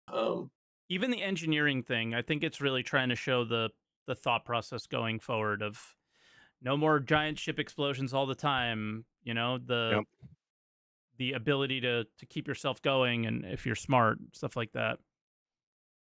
Yeah. Speaking of Arena Commander, I think you guys missed that they talked about on SCL, Arena Commander streaming tech is in. So you can now essentially have like a quarter of a moon to do like I know Copium, Theaters of War, or even larger scale like Combined Arm events. That's now a possible thing. That I think that's gonna be really cool. Do more tests in the future to see what they do. Obviously, I know they have some. I think they said some focus is shifting away from Arena Commander. We'll see how that is. Yeah, so the last couple of months, Arena Commander has come up a lot in the monthly report. We've talked about it a lot because myself and Mike love it, as well as Duncan is in literally everyone's chat all the time. All the time, yeah. Hard not to talk about it. The two things, the streaming in thing, I believe the reason that that's really good, at least the way that they sort of communicated it, is it would be much easier for them to get like maps from inside the game into Arena Commander, like super quickly, as well as like much larger maps. I think it just opens up a lot more options for them. Yeah. The interesting thing, which I do want to hear from you, Mike, they talked, I think it was end of last year, maybe it was start of this year. I don't remember a lot of things. What is it, Mania? Crazy. The focus away, like the Arena Commander team going to like other locations, and yet we keep on getting all of these new Arena Commander things. Yeah. A lot. So maybe are you less doom and gloom about when we had heard about that than you are now, or what do you think? Yeah, I think so, because I was doom and gloom assuming engineering mode was dead when that happened, Right? And it wasn't. And but I do still think that we're getting what's left over from what they were working on, and I don't think. But now they're talking about maybe going to the horde mode. I think what they originally thought was like, yo, we need these guys. We need developers working on Star Citizen, so we're going to pull these guys from Arena Commander. But what they're realizing is, I think all the FPS updates came from Arena Commander. They didn't come from the game very much. A lot of them came from gun rush experiences and so on and so forth. The Master Modes changes all came from Arena Commander, probably at the detriment of the PU experience at the moment. Right now, PU ships and PU experiences will be resolved through PU feedback. The engineering stuff all in Arena Commander. So I think they're starting to realize that it's a tool they can use, but I don't think they're going to make it the game that I wanted it to be, which is, hey, where's the rewards for playing Arena Commander? Where is there a day where I just play it? That kind of thing. Probably not, but cool. Yeah, I think we're going to get more shift to more test focus. Because stuff like Gun Rush is a game mode you can play. Just it's a fun mode. But some of the other ones definitely do feel like this is a testing ground, and it's not as fun as it should be because obviously they're working on it. Yeah. The game playability or the fun factor is not a factor in it. Yeah, not yet. It's in progress for sure. Yeah, no, I think that's about it for me. Okay. That's good. Easy. You don't have to make something up. You don't have to fill all the 10 minutes. That just gives us an opportunity to get somebody else in. Yeah, let someone else hop in. Appreciate it, Tessa. We'll talk to you soon, man. All right, have a good day, guys. Bye. Bye now. You too. All right, that was a good call. And again, I'm glad. Yeah, you don't have to fill all the time. It's no big deal. Yeah. All right, we'll bring in our next caller. It's Warbot. I will bring him in now. There we go. Warbot, how you doing? Hey, good morning. Good morning. Good morning. What's left of it? So one thing is, I actually do want to talk a little bit about the engineering and a little tie in SCL and how they're scheduling all these updates and their thinking process. Sure. First of all, I heard the word crafting only once, and I was like, well, that was my highlight of the day. Yeah, same. We only need little crumbs. I was like, is there crafting finally? You just need to say it. Yeah, but it is a soft confirmation we might be crafting ships. So yay for that. Yeah. The one thing I do want to go about is that I think it does make sense though the Legionnaire is being worked on now with resource management, or sorry, resource network, because hacking is technically tied to resource network. You're supposed to be hacking the doors. Because I actually That's realized it true. when I didn't even think about that. because I just realized when I was watching SaltEMike unable to open the doors in the A2 when he was an engineer. I was like, wait a minute. So we can probably get a very reduced version of hacking with no countermeasures versus versus like actual like hacking AI. Mm-hmm. They could probably just have like a button for now, like what they did the Antares, and just say, hey, go ahead and take control of the door. Do you know they this did that? door and these doors. They did? They did. Oh. The next patch. Oh, Yep. there we go then. Yeah, man. So now it says out of power. Like it'll say, there'll be something on the panel, and then you press the button, and it'll say no power, but the door will open. So like on the screen right now, I'm stuck. This is from the old video, and then what I'll do is during your call, I will bring up today's stream and do my best to find the part where the door's open now, so you could see it as well, and others can. That may not have been aware of that change, but yeah, it's in. So what it takes now is, and this is my biggest frustration with this game currently, is it takes me streaming to get some fixes. And that's kind of can be frustrating at times. Is the fixes come when the developer sees it, and there's some disconnect between the issue council and the actual experience functioning and working. Sadly, yeah. But yeah, I'll leave it up. I'll leave it up, and eventually, I think we'll see it. I'll try to get there. And I'm not shooting my own horn or anything that streamers fix these things. It is a way more palatable way to find a bug watching somebody experiencing it, and they could probably figure out the solution to the problem of that bug when they get there. Oh, but yeah, you bring up a good point. Funny bug like, today. Yeah, I wouldn't be surprised if like an initial release hacking does literally just involve the resource network in some capacity. And it just allows you shut down engines, shut down shields, open doors, very, very basic things. We've talked about before, I'd be very surprised if things like engineering, especially like, this here we go, by the way, guys, active development. I'd be very surprised if that doesn't involve future proofing for those sort of mechanics. Just as you guys are watching and discussing, just take a peek at the second and third door. They will be red, and that's what you'll see. And you could just click them and open them, and it's like manually overriding it. So that's how it works. Alright. Pretty simple stuff, but yeah. But they've been really great about feedback on that mode and addressing it very quickly, and that is super promising and super exciting. Yeah.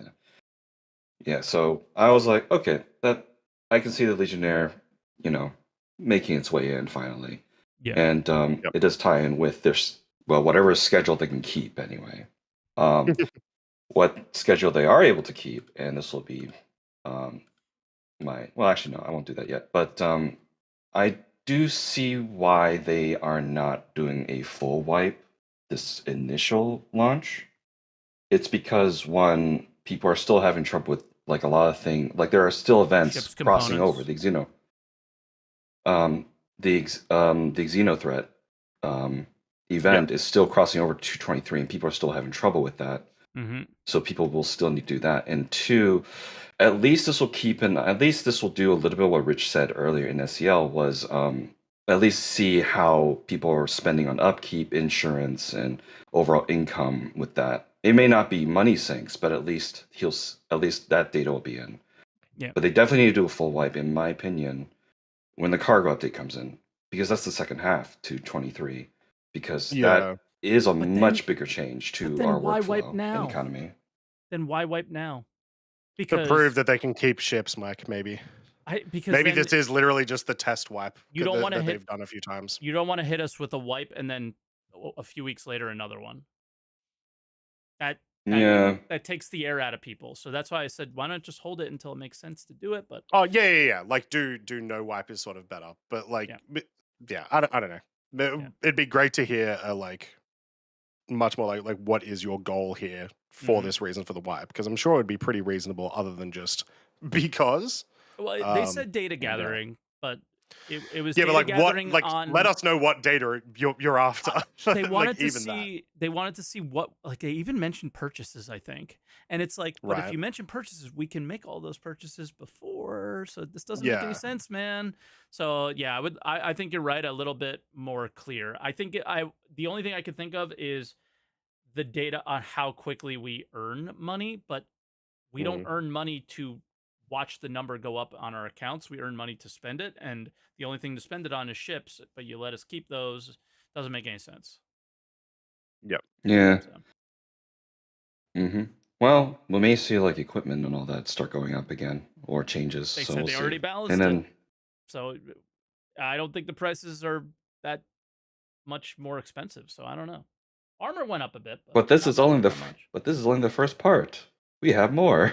Maybe 3 years later. Yeah, exactly. So we'll see. I will say I don't see us not getting a wipe for cargo, because essentially the inventory system completely changes. So it's like it'd be weird if we don't get an inventory wipe. Maybe we keep our money. Maybe it's another partial wipe, just different. Yeah. Right. Anyway. Yeah. But yeah, and then the last thing is I don't know if you saw the Jump Point magazine. Not the this Nursa's in there. Oh, is it? Oh Cool. yeah. There's like a Brentworth ad, right? Yeah, it's a blurred background, and I was like, that's the Ursa Nursa. Yeah. So I'll bring it up for pretty much yeah. And that's another thing too. It does match up with a big sale lineup, because they now have a ship in every price category. We have the Mirai Pulse from the $30 to $45 range, Nursa for $50 to $65 range, and the Retaliator Gold Pass $150 to $200. All they're missing is a light fighter concept incoming for Invictus. Yeah, my suspicion is the concept ship is going to be anywhere between 70 to 145.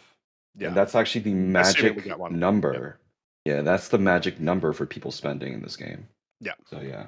So there's a write up about the Interstellar Transport Guild as well in there. I did see that. So I'll be reading that. Yeah. But this is the ad that they were showing. You I do love that it's treated with care.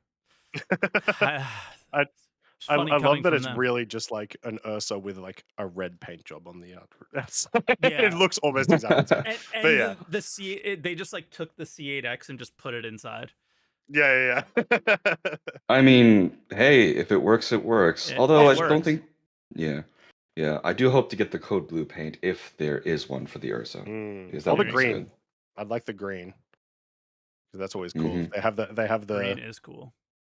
They have the like British, like, what do you call them? Why can't I think of ambulances? Are green. Oh really? Really? I did not know that. They are, right? I think they are, chat. I'll be proven wrong in a second. British. But yeah. Anyway. I'm not British. You're kind of British. Wow. Mike, you know what? Your country was kind of British a couple hundred years ago too, all right? So let's calm down. That's true. I am also kind of British. But yeah. Do you have anything else? I don't know. I feel like we're fumbling now. No, the last person went over a lot of the points I was hoping to make, but we're good. Okay. Cool. Yeah, the person that was speaking about the first person, Ventus. Yeah, he went over a lot of this stuff I already. So I'd say like I just wanted to quickly just go over like so far a couple things are still on schedule, but it is disappointing that this patch has got pushed back so far. Yeah. It is what it is, though. I guess I feel like we're only going to get 2 patches this year, and I'm okay with it. Yeah, 2 major patches for sure. But whenever cargo comes in, I consider that a major as well. Sure. All right, cool. Warbot. Awesome. Thank you very much, Warbot. All right, thanks for having me. Thanks for coming on. No worries. Thanks for calling. Later, man. Bye-bye. Bye. All right, that was Warbot, and we're gonna bring on Led Williams, but I'm gonna have to run to the restroom because I drank this whole jug of drink and I'm dying. So, Led, you could start. I can hear you, but I got to run to the restroom real fast. How you doing, Led? I'm just gonna get your name up there. Fantastic. What would you like to talk about today? I just want to say I'm really excited for EVA Tier 2, and I feel like that's not talked about enough. That alone should be a major patch, and they promised it so long ago. Yeah, it's because it just immediately worked. EVA should not be a... Wait, where did you go, Croncy? I minimized you? Yeah, I did. Okay. There you go. EVA should not be its own patch. No. Okay. I was going to say. But it should have come out a year ago. Well, but it's great. Yeah, I don't think it was ready. I was talking to someone about this on my chat actually the other day because they showed it at the end of the last online CitizenCon, and that was 2022, right? So they showed it there, and they very much said, it wasn't ready at the time. It looked like it was in a pretty decent spot, but like how many times have CIG shown us things that look in a good spot and then they're not out, right? So, yeah, the reason I'm bringing it up is because they also, in that one, they said something similar along the lines of it'll be in this next year. Sure, right, yeah. And I think that's going to be a lot of what we're getting this SitCon too. Yeah. I will say, I don't think a lot of people are talking about it mostly just because it worked. It came in, it worked. CIG. It's awesome. Of course, Mike comes back into complaint. But yeah, like it just works. It's great. I think it's a fantastic change to a feature. And the few times where I have had to use it in 3.23, it's been super top notch. Loved it. Really smooth. Yeah, it feels really good. Yeah, it does. But we just don't use it very often. You know what I mean? Like in comparison to a lot of now that it works, we might actually have reason to do 0G like FPS combat. And if they could add some AI into missions in 0G, like with the comm array hacking and overdrive, I was so excited to be surprised by AI floating around. Yeah. They didn't surprise me, but that is fair. Like that anytime we do have stuff working, it does also tend to lead towards, Elliot and the team making missions that sort of tie to those things. So you may be onto something there. We may end up being in those spaces a lot more. But right now, there's only a few reasons, right? Like, if you want to go put a gadget on an asteroid, you'll use EVA. If you go and do the, the box missions where they're like wrecks in space, I can't remember what they're called, assuming they still exist, you'll use it there. I don't know if there's a lot of other ones. I'm not sure. Entering and exiting security post, Korea, any kind of FPS combat where you're in a panic mode trying to get out of your ship when it's soft death. All those kind of situations where I'm experiencing it and then doing the crazy, not even 360 infinite spin from Interstellar. The 322. Yeah, ridiculous. I'm glad that's leaving because it's nauseating and really breaks up the flow of the gameplay. The only time I watched Summit play, as soon as I popped in, he was in prone, stood up and did the spin, and I was like, oh my fucking god, no way.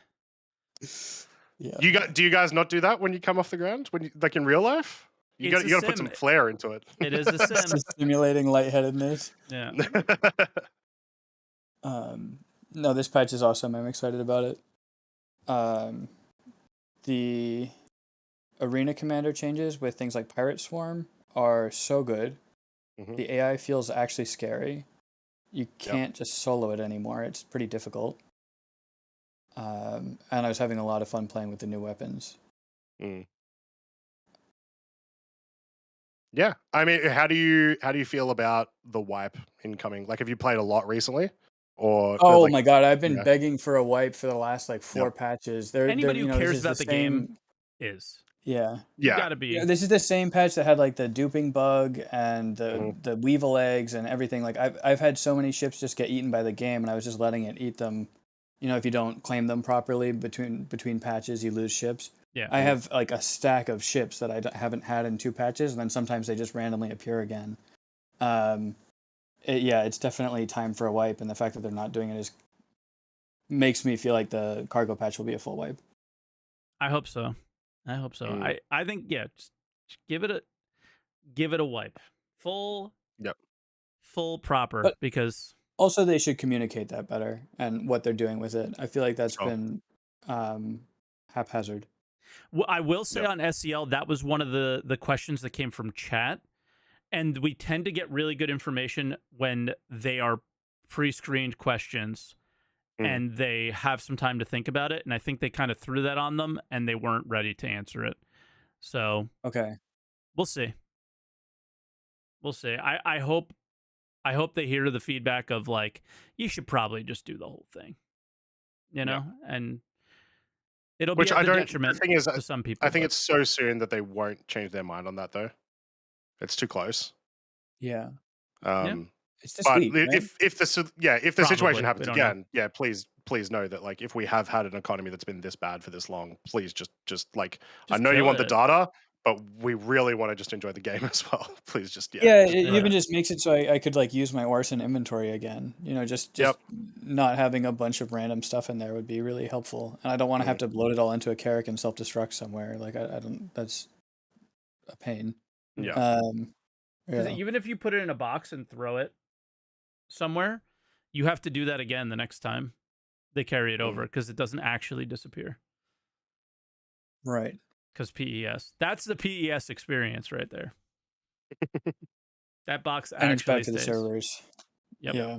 Exactly. So how bad do you think the servers are going to be? I haven't been playing the PTU that much, so I just don't... We were talking about it before. Terrible. The PTU is historically really, really good just before live, right? And so, like, I've had great experiences with server performance in the last couple of days. Normally, you should always expect the first like week will be some version of dog shit. The question in this regard is, well, we also have this really big backend tech now with the replication layer splitting. How much is that going to affect that? So, I'm not expecting to be able to have a great experience the week after release, but I'm hoping that it's in at least a state that like maybe the patch was a week ago.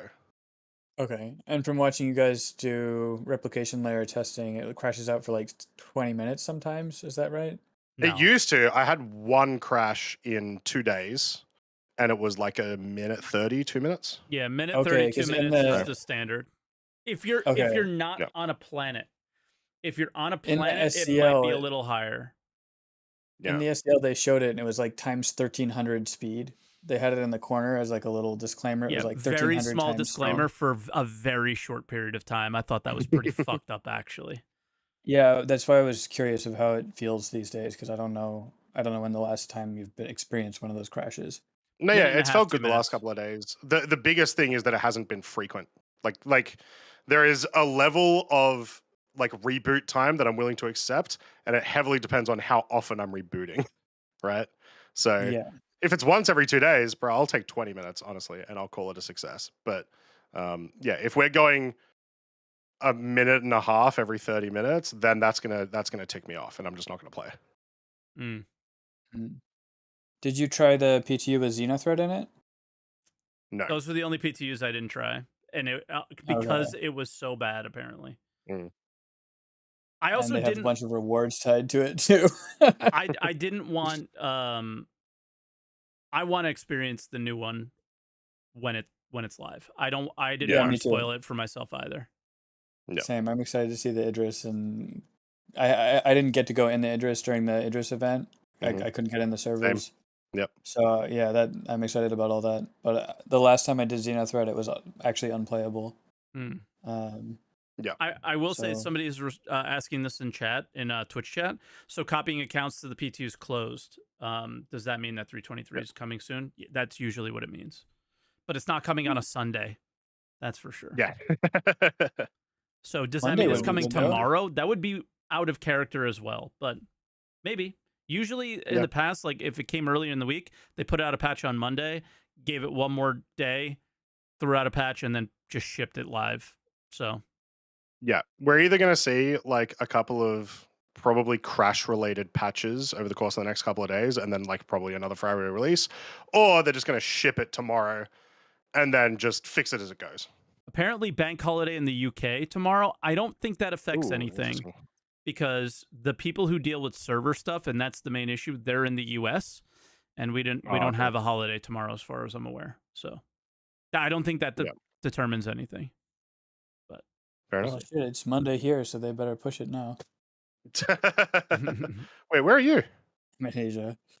Ah, okay, fantastic. Yeah, I was gonna say he doesn't I sound like. Australian. I was like, well, someone's at least on my side of the world, and I Yeah. appreciate that. Yeah. Anything else, LED? Otherwise, we'll probably leave it there. The ballistic weapons pushing your ship around is super cool. I didn't There's even know that force was a thing. reactions in space now, and it's super cool. Flying a Fury feels very different. You say it's cool, and then I have struggled very much in the engineering mode to get ships to stop moving. Okay, yeah, engineering was a different experience. Yeah. That's super early, right? They're gonna have to balance It doesn't pretty much matter. everything about it. It doesn't matter. If you think it's cool that ballistics move ships, which it is, I'm not saying it's not, it still has knock-on effects to the game experience. Do I need to tractor beam every ship to stop them from spinning? Maybe, but that seems a bit excessive as well. Should more ships have tractor beams on them? It goes like, how important is that to the gameplay is what I would say. Yeah. Sorry, that quickly reminded me. There's an MPUV there's an MPUV variant coming out with a tractor beam on the front, which they had in the trailer very briefly. You missed it. We showed it. Yeah. Oh, okay. Is that a modularity thing, and the MPUVs are now going to be modular, or are they just releasing more variants? Don't know. I'm fairly sure it's supposed to be a different variant, but yeah. If it's CIG, more variants so they can make more money. No. Doesn't it make the MPUV super annoying then? Why? I mean, when's the last time you flown an MPUV? I like them. Yeah, it's funny for jump town infiltrations and things. It's terrible, but it's funny. Yeah, you're doing it because it's funny, not because it's good. Yeah. But that's kind of what I'm saying is if they want us to use them, they need to be useful. And well, they look like they can carry 32 SCU containers, so they might be fucking useful. So, yeah, that's how it gets there, right? Is its interactions with cargo. Yeah, it's become a forklift for cargo ships. It seems like. So we'll see. But because a mule doesn't work. Well, a mule doesn't work in space. Yeah, that sounds like a challenge, Mike. But yeah, so I don't know. Bring out the Raptor and everything will be fine. That's what I say. But just make the trash cans delete things. Exactly. True. That as well. Cool. Cool. Yeah, we'll probably leave it there, LED. Thanks for calling in, and hopefully we'll hear from you again soon. Yeah, and you're right. EVA is the best thing in the patch. So you win today. For me, at least. I know the Star Map is up there. It is a fact. It is certainly the least controversial and the most working thing in the patch. Yeah. It is a fact. It is the most polished thing we got. It's awesome. So, all right, LED, be good, man. Yep. Cheers, mate. Bye. Catch you up. All right. And we're going to bring in Captain Comedy. Very regular here. Regular in Discord, regular on Twitch as well. So prepare for a clown show. I try not to be. I'm sorry. But hello. To be regular? Annoying, I think. No, I'm just saying it is unhealthy. My regular fans are unhealthy. That's what I'm saying. I just have fans. Sure. That's so cringe. But the people who watch my stuff regularly. Yeah, especially that Vendez guy. Jeez. Yes. Yeah. Anyway, you guys mentioned it earlier on about the AC spawn closets. I wanted to talk about that because it was brought up in a kind of dramatic voice from Rich that we get in these new closets, and I'm wondering if that dramatic delivery was kind of because it's going to be more than something that's just magic elevator doors open faster, or they now fly in like the TARDIS to deliver troops quickly. So I'm kind of hoping that with it being in AC, there's justification for that. So it could be. I'm just wondering if it's going to be something like ships are now delivering NPCs from outside of bases, rather than us just getting NPCs from within the bases themselves. because at the moment we're mostly getting them either statically popping up on land, for example, outside the Broken Caterpillar mission, or they're spawning in from these magic elevators. And it's kind of like a very closed off experience. It's always the same. There's nothing dynamic about it. It doesn't feel organic. Yeah, the world doesn't feel alive. 100%. Yeah. Well, one of those exact things you're talking about already exists, and I want to say has existed since one of the 3.17 patches, which is reinforcements. Yeah, but the problem being it either never happens or it happens far too slow to be a thing. Exactly. You know, it takes them way too long to come in. But it also feels still kind of first try as well, right? Exactly. Like, yeah. So I was going to go into that as well, because like we've seen that for a while now in the PU and the fact that it's never worked, but we've only seen it being used in one fashion to restock the settlements. Yeah. And when we first got that, we were all really hyped for that, because it's like, oh, we can see so much potential just from seeing NPCs coming in from ships, because we could shoot them down from the sky. We could get that engagement in space. Does this mean they're going to man turrets and all the other type of potential gameplay scenarios that we've got? But it was just ship land, NPCs stay on the ship. We don't see anything different. Yeah. So now I'm just wondering, are we, for example, with it being AC, it's going to be a set environment. There's going to be almost like a scripted delivery. So I'm just wondering, is it going to be, for example, 3 Cutlass Blacks delivering a boatload of troops, and they come in and they're invaded? Because we've said, is this going to be like a horde mode? So we're expecting a large number of players. It might not happen. I don't know, but does this mean it's going to be able to? Yeah. Does this mean they're going to be able to deliver a lot more mobs in one go? Because if it's just going to be, I don't see how elevators is going to really give like straight up said horde mode. Exactly. So to answer that question, yes, but they can also all open the elevators all at the same time, so they can deliver a lot at once at like a security post Korea and even at some of the bunkers. I also think you're not going to see, like, the way that CIG will talk about those kinds of mechanics. If they say spawn elevators, do not expect a thing that is not an elevator to be that. You know what I mean? For now, they will say, like, if the thing that you're mentioning, they would say they're revamping reinforcements. You know what I mean? Yeah. But if you ever get the SCL opportunity to like ask the question, like once they come in, be like, does this also, like, what does this tech allow you to, does this tech allow you to go anything further than elevators? And then, maybe even ask it on the forums now.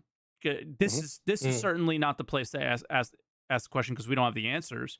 But I certainly hope that if they're going to make Spawn Closets version 2, because the version 1 clearly didn't work, and I also love to hear that they're doing new Spawn Closets, because so many times the excuse was the servers. Sounds like the excuse wasn't the servers. It sounds like it was something wrong. So now they're going for the next type. But I think that's what we're going to get. I think we're going to see, and the hope is that they leave the elevator. That's what we need. Leave the elevator. But does leaving the elevator mean they can leave the ships? Does that mean that they can spawn on the that's what we have to ask after, probably. Yeah, because I'm just wondering, the different types. I mean, going back to that, we want what you want, though. Obviously, we want what you want. Yeah. I'm just thinking about the kind of the ship. If they're coming off of the ship, could we scale that up? Could we be seeing, like, instead of 3 Cutlass Blacks, could we see 3 M2s? Sure. Dropping off, if it like, works. Massive numbers. Yeah. And again, server performance would probably tank, but it's AC, so it's more about proving the concept. When server performance tanks in AC, it's significantly less noticeable. Yeah. So it's like proving the concept rather than trying to apply it. And I'm just also wondering as well, it doesn't necessarily have to be humanoid. We've got Copions now. Could we be testing a whole mode of Copions? Yeah. Oh, okay. Interesting. Cool. That's an interesting thought. Yeah. Yeah, because I don't know what the spawn closet is for Hopians. Are they currently just spawning in a bunker, taking their time, walking past NPCs, taking the lift, and then going to their location, or are they just going to spawn out of nowhere? So they kind of need a more organic spawn approach to something like that. Mm. I'm just wondering what that is, because for me, I'd really like to see more organic methods of spawning NPC characters rather than pop they're in your face. Because in bunkers, I've seen them. They just sometimes they're elevators, sometimes they're right in front of you, and you don't know where they've come from, but they just to be have. fair, the ones that pop up right in front of you tend to usually then react a lot better than the ones that spawn in the elevators. And you're in menu as well. Yeah, you're on your mobiGlass when they pop up. But I think we're all in agreement with you. But the only thing that I'm a little iffy about is that, do we need things to make perfect sense in the fact that they come in ships, things like that? Depends on the location. The illusion. It's the illusion of sense, right? Like, yeah, of course, it matters. Yeah, but is it this high of a priority, or is it this high of a priority? That's my only. Yeah, I'm just wondering about the types of gameplay it enables rather than what it's trying to be. Because in the PU, if you have like NPCs coming in on ships, that means those ships can be manned. If somebody dies on the ship, if the ship crashes, do all the NPCs die? Do some of them survive? I don't know. There's things to explore there and unpack. But 100%. I think the fact that Rich brought something up, but it was only a very small mention about it. But the way he delivered it just makes me think this could lead into something more than what we're thinking. Oh yeah, you're right. I agree. And I would ask that question, try and pry it out of them. Does this allow you to get to have more? Because they usually try to think ahead of for what they need and build out that, and hopefully this would be that case, right? Yeah. And lastly, for me, I'm just gonna say I'm glad it's happening in AC because we were kind of worried about what's going on with AC, but I think this will be a really big testing opportunity for us all to use it. So I'm glad it's going there. For sure. Yeah, for sure. Well, all right, Comedy. I think that's probably a good place to stop then, and I appreciate the call, man. That was fun. Yeah, thanks for calling in. Talk soon, guys. Later. Catch up. It's funny because that's like a copium call, but not at all at the same time. Yeah, no, not at all. It's more like a, hey, wait, how do you think this is going to go? You know, because we don't have a lot of information about it. It's the future of the game, but is it really that far away now with them having those discussions, right? All right, let's bring in our last caller for the day, Syken. Syken, can you hear us? Syken, how you doing? Hey, doing awesome, you guys. How's it going? Good morning, Mike, and afternoon or evening, Croncy. Very good evening. Morning works. Whoa, early. Awesome. I'm over in Texas, so you got me right at 11 a.m. in the morning. Good morning, y'all. Good morning, y'all. You're definitely from Texas. There you go. Yeah, I get called out on it quite often. Just give you guys a quick intro, kind of give my background in Star Citizen and jump into. I didn't get to watch Star Citizen live this week. I usually wait for your video for live reacts on it, Salty, and I just haven't watched it yet. But I'll jump into my thoughts on the money wipe and Invictus coming up. The thumbnail's broken. I don't know what's happened. There's no thumbnail on that video, so people keep telling me about it. So I figured I'd say something now. I put one up. It shows that it's up in the back end, but it's not there. So I don't know. Weird. Oh, nice. Yeah, I'll definitely check it out for sure. It'll stick out. It has no thumbnail. It just looks really goofy. Nice. Yep. I give some background on myself here. So since 2016, I think I was following it from the very start. That was when I officially came in. So back when it was just Port All-Star, and I think that was we had like the 1 or 2 missions you get to fly out to, and I've been watching it ever since and been a supporter all this time. So I'd seen a lot of the hard times we've gone through and the good times with 323, and with just watching your recent video, Mike, on kind of the necessity of like it having to go to live and like having to go through that hard point like we did with 3.8 team. I was like having like crazy PTSD from the start of it, And 318 was crazy because like we could barely get in. I think the big thing was like so many of us were trying to log in, we just couldn't. And like ever since 323 was coming around the corner, I've been watching the EP2 patches as they come out. That's like still like haunting me. I'm like, hey, this is going to happen, and yeah, we're gonna be in that boat again. Yeah. But when I saw your video, what you posted out just the other day talking about that, Mike, I was like, oh my gosh, that makes perfect sense. That's like the really true way we're going to be able to get like it out to a huge player base, and for us just like get through that hurdle. Rip the Band-Aid off, man. Like the fact that we're still in PTU is just like, just do it, dude. Who cares? Rip it on a Sunday. Yeah. Doesn't matter. Just get it out of the way and get it to break as quickly as possible, so you fix it as quickly as possible. Yes, yeah, exactly right. And with this releasing with Xenothreat, which Xenothreat has been pretty rough. I haven't played it on the EPTU yet. I've mostly just gotten on to fly around in the Gladius, which is amazing with the way that the sound and the feel of the new Gladius is just outstanding. But I haven't gotten to Xeno, so like with all this coming out, with Xeno also coming out, it's just like, oh my gosh, this game is totally going to break, but it's totally going to, someone quoted Interstellar earlier where it was like, you know, it's not possible, but what's he say in that scene? It's like, but it's necessary, or it's necessary. Yeah. Yeah. Yeah. Look, day one as well is always going to break. That's the nature of like every MMO. Is the second that you get any amount of hyped people to go in, you are 100% going to overload the servers.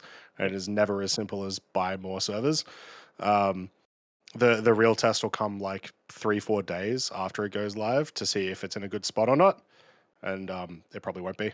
But that's what we've been talking about today, right? So yeah, and the for me with the money wipe, like we had like I think 20. I feel like 20 mil right now because of the lovely the eggs, and selling those and cargoing those, which was a fun gaming experience. So like the money wipe, used to it. Honestly, I think I've set myself for expectation wise. Anytime there's a patch, just expect the full wipe to happen. And definitely I've gone through that grind each patch. I think I've maxed out the bunker mission rep at least probably like 3 or 4 times now. So seeing the AI, and it's the good, the bad, the ugly, all throughout that time. So money wipe, definitely like cool. Totally on board with that. Invictus, I'm really excited for. Last time it was at Area 18, I think it's been a few years, right? Like 2020 or 20. I have never played since an Invictus has been at Area 18. When I literally first started playing, it was IAE at RCorp, and then it hasn't been back since. I think we had like IAE there again, but not Invictus.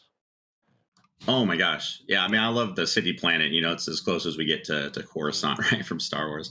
Yeah.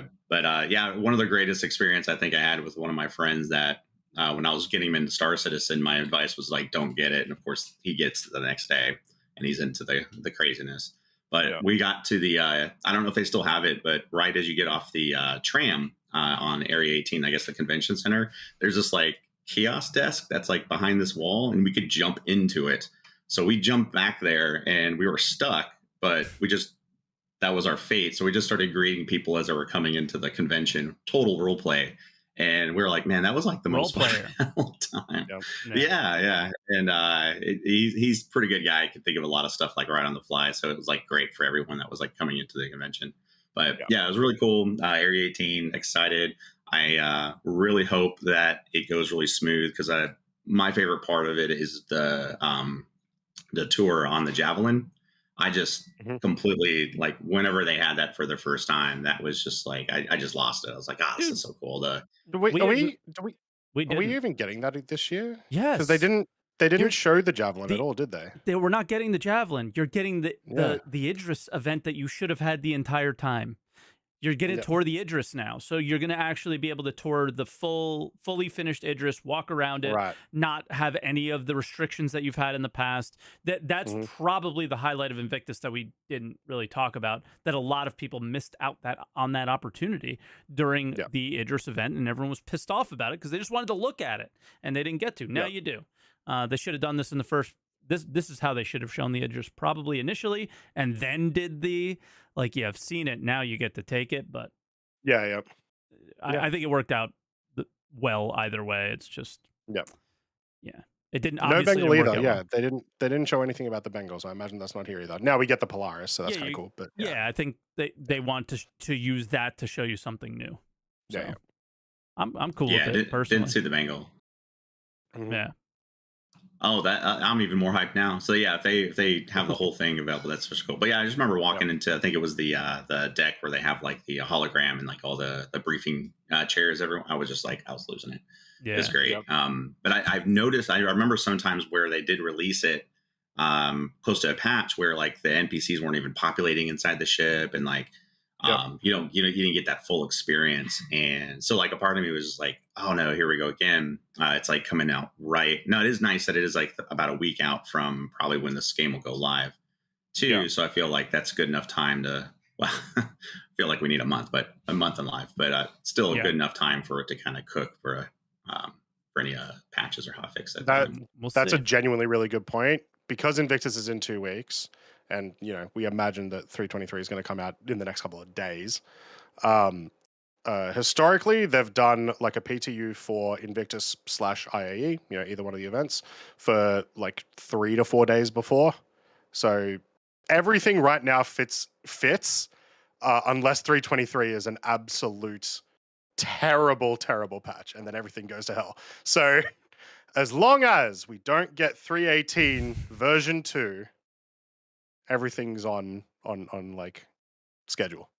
And the EVA doesn't break, and we keep if EVA breaks, and then nothing's good in the game, surely. Exactly. Which by the way, I watched Ollie.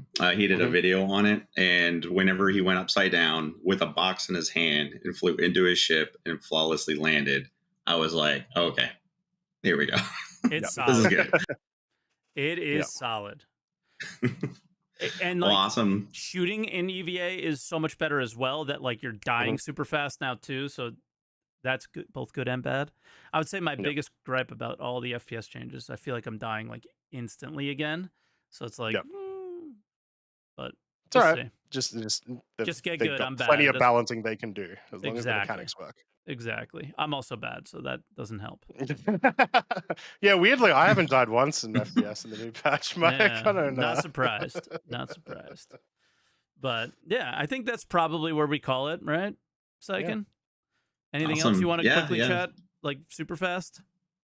Oh no, this is also awesome. Really excited for it. Really cool to talk to y'all.